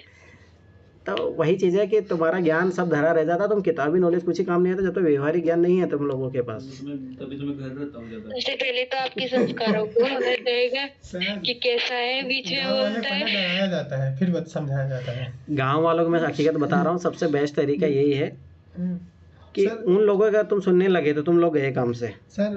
उन लोगों की इस लेवल की बात करोगे उनको समझ में ही ना आए। आप कभी भी गांव वाले को जाओ ना, अच्छा हमारी न्यू जनरेशन भी तो उन्हीं की सुनती है ना ज्यादातर। अरे वो बहुत तेज होते हैं लोग, आप समझ ही नहीं पाओगे उनको। गाँव के लोग बहुत तेज होते हैं, वो डिप्लोमेटिक बातें ही केवल करते हैं। मैं गांव में गया था, अर्थ तक पहुंच ही नहीं पाओगे। चलो अमित, तुमसे क्वेश्चन अब अगला, ठीक है? बी रेडी और बी कॉन्शियस, अच्छे से सोच समझ के जवाब देना, नहीं मजाक उड़ेगा तुम्हारा, ठीक है? ठीक है, तुम्हारा रिश्ता है घर पे शादी का, ठीक है? एक लड़की है, ठीक है, जो थोड़ी मतलब दिखने में सुंदर नहीं है पर अच्छी विद्वान है, सब कुछ है, कैरेक्टर सब कुछ अच्छा है, ठीक है? एक दूसरी लड़की बहुत सुंदर है, सब कुछ अच्छा है, जॉब है, सब कुछ है, पर कैरेक्टर सही नहीं है, ठीक है? तीसरी लड़की है, ठीक है, सुंदर भी है, सब कुछ है, पर वो अपाहिज है थोड़ा, ठीक है? चौथी एक लड़की है, ठीक है, वीकर सेक्शन से है, ठीक है, ट्राइबल मान के चलो, ठीक है, पढ़ी लिखी है परंतु इतना पारिवारिक सपोर्ट भी नहीं कि तुम्हें दहेज दे पाए, ठीक है? और तुम एक अच्छे पद पे हो, IAS अधिकारी हो, ठीक है? तुम कौन सी लड़की को चुनोगे और क्यों चुनोगे, इसका आंसर दो। सर वो जो ज्यादा पढ़ी लिखी होंगी और जो सक्सेस होंगी वो मुझे अच्छी लगेगी। अरे सभी सक्सेस है, क्योंकि सभी सक्सेस है, तो वो जो सभी पढ़ी लिखी है, सब बराबर पढ़ी लिखी है, सब सक्सेस है। चलो हायर एजुकेशन क्वालिफिकेशन होगी सर, वो मुझे ज्यादा अच्छी लगेगी सर। अरे सब इक्वल है, मैं तुम सुन तो लो क्वेश्चन, सब इक्वल है, बोलो। वो तुम्हारा पैरामीटर खत्म हो गया। तो पैरामीटर ओनली रंग कलर है क्या? वो मैं नहीं बताऊंगा ना, मैं बताऊं इसका जवाब। रुक जाओ, अमित को देने दो। तेरी शादी नहीं होगी। बोलो अमित। सर वो जो थोड़ा पढ़ी लिखी होंगी सर ना। अरे भाई क्या बोलो, हम पढ़ी लिखी सब बराबर है, छोड़ दो वो पॉइंट, आगे बढ़ो। अरे इक्वल पढ़ी लिखी है, लाइक सबने BA ही करा हाँ, हुआ है। सब BA मान के चलो, तुम सब पढ़ी लिखी। BA पढ़ा लिखा होता है। बताओ अमित। आर्टिफिशियल आंसर मत देना, जो दिल की बात है वो बताओ। दिल की बात तो यही है कि सर थोड़ी खूबसूरत भी होनी चाहिए सर। फंस गए तुम तो भाई, गए काम से। तो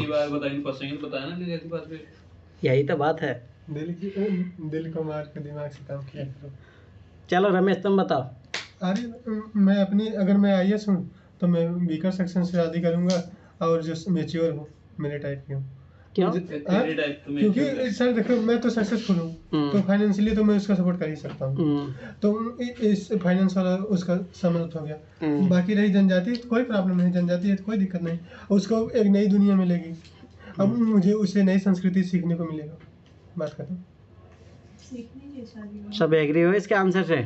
और क्या, बहुत कुछ सीखना है। सीखने के लिए शादी कौन करता है? हाँ बोलो श्वेता। सर हो सकता है इनके पेरेंट्स सपोर्ट ना करें इस शादी से। पेरेंट्स सपोर्ट ना करें तो पेरेंट मेरे हैं, मैं कन्विंस करूंगा। पेरेंट्स को ही तो भाई। लेकिन जो प्योरिटी होती है वो अलग होती है घर में। फिर भी ना माने तो फिर क्या करोगे? फिर भी ना माने तो मान लो 1% नहीं मानते हैं, 99% मानते, मान लो आप 1% नहीं मानते, फिर क्या करोगे आप? मंदिर में शादी तो इसलिए मैं बता रहा हूँ। चलो ठीक है, मैं थोड़ी देर डिले कर दूंगा, घर वाले खुद ही आ जाएंगे। देखो हकीकत में बता रहा हूँ, देखो कुछ आंसरों का ये नहीं होता है, कभी भी आप कोई भी चीज़ डिसाइड करते हो, जैसे मान लो कि अमित ने जो बताया, ठीक है, बात ये इसका आंसर सही गलत से नहीं है, बात इसकी थॉट ऑफ प्रोसीजर दिखाती है। मेरा बात ये है, मेरा थोड़ा प्रोसीजर क्या था अपन आंसर बताओ ना। मैंने सुना है सर इंटरव्यू में ना जो होते हैं ना वो बोर्ड, वो आपसे सच सुनना चाहते हैं, ना कि आप बनावटी बनाओ या फिर और कुछ बातें। आप केवल जो मन में है वो सच बताओ, वो ज्यादा सुनना पसंद करते। अरे भाई आपको वो कोई अंतर्यामी नहीं है जो तुम्हारे अंदर जाके जान लेंगे भाई तुम्हारा क्या है, जो तुम बोल रहे हो वही मानेंगे। पर आपको भाई ये जस्टिफाई करना है कि जो मैं बोल रहा हूँ मैं वही हूँ। एक्टिंग करना पड़ेगा, बात यही है। हाँ बोलो शिवानी, क्या बोल रही थी? हाँ सब मैच्योर होना चाहिए, प्लस समझने वाला होना चाहिए, और मैं उसको समझ सकूं, क्योंकि लाइफ ना तो पैसों से चलने वाली है, ना कास्ट से चलने वाली है, ना ही रेस से चलने वाली है। लाइफ हमारी जो चलेगी वो हमारे आपसी तालमेल से चलेगी। मैं शिवानी तुम्हें गारंटी दे रहा हूँ, तुम खुद ही नहीं कर पाओगी। कास्ट बैरियर, रिलीजन बैरियर को पार करना इज नॉट इजी टास्क। ठीक है, पढ़े लिखे तुम लोग है ना, लेक्चर दे सकते हो, पर उसको व्यवहारिक तौर पे लागू करना ना वो हर कोई नहीं कर पाता है। आप अपने घर में यही बोलना, आपको चुप करा दिया जाएगा। हाँ, 1 मिनट नहीं लगेगी। मम्मी अलग होती है, कहना आसान होता है। पर ठीक है, मैं एक बात बताता हूँ तुम लोगों को ना, कभी भी कोई भी चीज़ करो, मतलब लाइफ में ऐसा नहीं, ठीक है जो भी करना हो, IAS बनना हो या लव मैरिज करना हो, जो भी हो, सबसे पहले अपने आप को सेटिस्फाई करना होता है कि हाँ मैं जो डिसीजन ले रहा हूँ सही है। अगर जिस दिन तुम्हें खुद पे सेल्फ डाउट हुआ ना, फिर गए तुम काम से। अब जो खुद पे कंफर्म है कि मैं जो कर रहा हूँ सही कर रहा हूँ, तो फिर वो घर वालों से भी लड़ लेते हैं, समाज से भी लड़ लेते हैं, सबसे लड़ लेते हैं। और जो सेल्फ डाउट में रहता है ना, वही इंसान सबसे पहले ऐसे छोड़ के भागते हैं, ये चीज़ याद रखना। तो बस चलो ठीक है, कल रेडी रहना, कल करेंगे क्लास। और मेरा मानना कि आंसर राइटिंग वहीं से शुरू करते हैं धीरे धीरे, तुम लोगों से ऐसे तो होता नहीं है। ठीक है, चलो ठीक है। Yes sir. चलो ठीक है, बाय बाय। सर, हाँ बोलो श्वेता। कल जो क्लास होगी वो NCERT की मैथ की होगी, फर्स्ट क्लास से? हाँ, फर्स्ट क्लास से करेंगे फटाफट, उसमें ज़्यादा टाइम लगेगा नहीं, पर करना पड़ेगा, मुझे पता है कुछ लोगों का मैथ बहुत कमजोर है तो करना पड़ेगा। दूसरी बात पे जियोग्राफी NCERT करेंगे, ठीक है। सर एक बार बताओ, मैथ्स के लिए टेबल जरूरी थोड़ी है? टेबल तो यार अपन बना भी सकते हैं, मेरे को 12-15 तक तो आती है। वो तो मैं पूछूंगा ही, वो तो मैं तुम लोगों को होमवर्क था, वो तो मैं कल पूछूंगा, वो तो सबसे पहले क्लास में वही पूछूंगा। सर कैसे होगी 30 तक टेबल लर्न? तो वो तो मैं पूछूंगा, मुझे क्या याद करके आओ। 25-30 का और क्या, 20 तक ठीक है। क्या हो गया? 20 तक टेबल। नो, 30 तक होना चाहिए। स्क्वायर कौन याद करेगा, क्यूब कौन याद करेगा, वो कल पूछूंगा। कल यही काम, दीपावली छुट्टी से पहले मैंने काम दिया था। मुझे भी दिए थे काम। और आज तक नहीं हुआ। हाँ बोलो तरनम। मैथ की क्लास 1 से लेके 5 तक का करना था, वो कर लो, कल से शुरू करेंगे। 6 क्लास 1 to 5। वो जरूरी है नहीं, वो PDF ही कर लेना, उसका जरूरी नहीं इतना। और हाँ, इंग्लिश कंपलसरी के लिए पढ़ लो NCERT में, फिर बार बार बता रहा हूँ। ग्रामर है इसमें NCERT? अरे ना, हाँ सुनो, ज्योग्राफी NCERT 6 से ना करके कुछ 3rd क्लास का इन्वायरमेंट वाला भी है, तो वहाँ से शुरू करेंगे, थोड़ा बेसिक से शुरू करेंगे, क्योंकि बेसिक क्वेश्चन भी आते हैं, 1-2 क्वेश्चन तो पूछ ही लेता है UPSC। तो वहाँ से शुरू करेंगे। 1 to 5 में जो रहेगी ज्योग्राफी टाइप से कुछ है, इन्वायरमेंट का अलग से क्लास का दिया, जहाँ से 2023 वाले PT में क्वेश्चन आए थे डायरेक्ट, 3rd क्लास का ही है वो, तो वहाँ से करेंगे शुरू। ठीक है, वो ज़्यादा टाइम लगेगा नहीं उसमें, ऐसे भी करेंगे वहीं से पर। इधर अपना GS का NCERT। हाँ, GS का NCERT करेंगे ना, उधर मैथ का NCERT करेंगे, ज्योग्राफी का करेंगे, या 1 to 5 में जो भी क्लासेज मिलेगी उसका कर लेंगे। ठीक है, वो ज़रूरी है, मुझे पता थोड़ा हल्का हल्का ज़रूरी है, कुछ चीज़ें मतलब ठीक है, पढ़ लो, ज़्यादा टाइम लगेगा नहीं उसमें, ऐसे भी फटाफट हो जाएगा। कर लो कुछ बेसिक क्वेश्चन, कुछ चीज़ें सीखने को मिलेगी। एटलीस्ट चाइल्ड जो साइकोलॉजी हो तो उसी को समझ लो, UPSC मतलब जो NCERT थ्रू बच्चों को क्या सिखाना चाह रही है। ऐसे तो कभी बच्चों ने पढ़े नहीं होंगे NCERT, तो है ना, जो अगर आप 1 to 5 अगर मैथ पढ़ोगे ना NCERT वाला, तो वो आपको UPSC क्वेश्चन बहुत इजी लगने लग जाएंगे, क्योंकि लैंग्वेज समझ जाओगे आप, UPSC कैसे घुमाता है क्वेश्चन को, वो पड़ता है फ़र्क। जिस रुका भी मैं दिखाता हूँ तुम लोगों को, जो भेजे थे।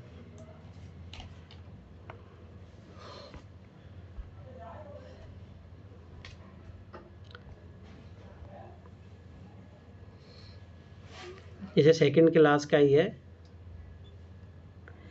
अब देखो, मेन बात है इसमें, ऐसा नहीं है इसमें कुछ है नहीं, बहुत कुछ है इसमें, मैं बताऊंगा जब मैं पढ़ाऊंगा तब।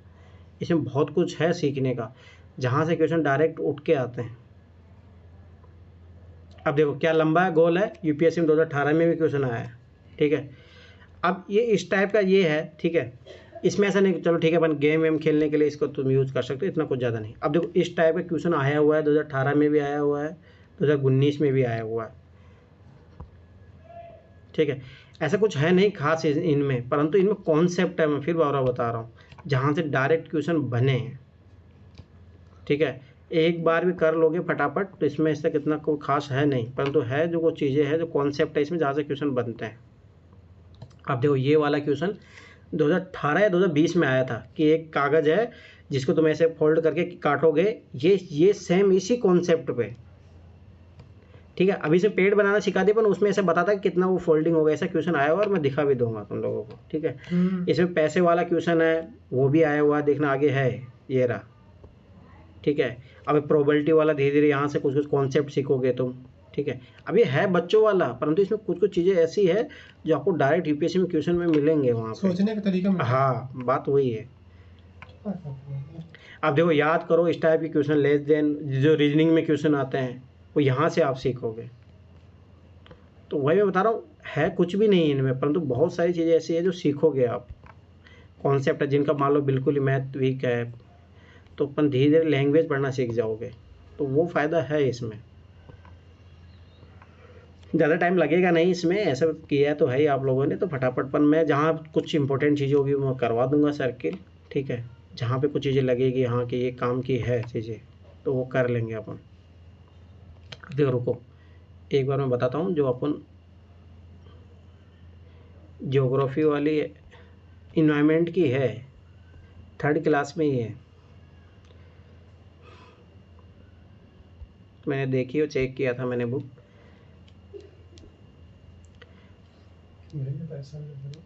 देखो 1st क्लास में जो है कौन कौन सी मैथ है, हिंदी है, उर्दू, तो इंग्लिश अपने को इसमें तो मैथ पढ़ना और इंग्लिश पढ़ लो। मैं फिर बता रहा हूँ, कंपलसरी पास नहीं हो पाओगे।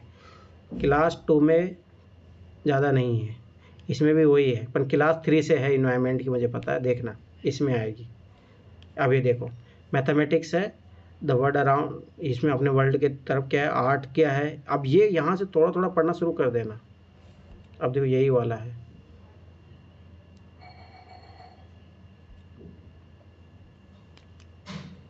अभी बहुत अच्छी क्लास है। अब देखो इसमें से ना क्वेश्चन बने हैं डायरेक्ट, तो ऐसे कुछ कुछ जो पढ़ लेना, कुछ काम की है इनमें। अब छोटा छोटा चीज़ें हैं जहाँ से देखो, अब यहाँ पे फैमिली के बारे में सीखोगे, टीचर्स का क्या इंपॉर्टेंस होता है, मेरा परिवार, मेरा मित्र, तो इथिक्स में काम आएगी छोटी छोटी चीज़ें। मैं फिर बता रहा हूँ, इथिक्स एक दिन में नहीं आती है, ये आपको डेवलप होगी। क्या होता है फैमिली, दादाजी इनका क्या रोल रहता है, परिवार का, तो इससे इंडियन सोसाइटी आप अच्छे से सीख पाओगे। तो एनसीईआरटी एक भी नहीं छोड़ना है जो अपने सिलेबस का पार्ट है। अभी स्टोरी के रूप में आपको बहुत सारी चीज़ें सिखा देगा ये। अब देखो यहाँ से आप वो रिलेशन वाले जो रीजनिंग के क्वेश्चन है वो करना सीख जाओगे। अब देखो अभी और बताता हूँ, इसमें और चैप्टर अच्छे अच्छे। तो मेरा मानना है जितना बेसिक नॉलेज जितना अच्छा क्लियर करके रखोगे अपना, उतना ज़्यादा बढ़िया है। अब देखो इसमें हेल्थ का इंपॉर्टेंस बताया है। अब ये है कुछ भी नहीं, परंतु ये देखो आपके लिए नॉर्मल लाइफ के लिए भी काम आ जाएगी ये चीज़ें। अब मेरा मानना है खुद से पढ़ लेना जो भी है, परंतु ये काम की चीज़ें हैं, कितना क्या खाना चाहिए, क्या चीज़ें, बेसिक चीज़ें, एक जनरल अवेयरनेस आपको यहाँ से चीज़ें आएगी। और यहाँ से मैं बताऊँगा 2-3 क्वेश्चन आए हुए भी हैं जीएस में।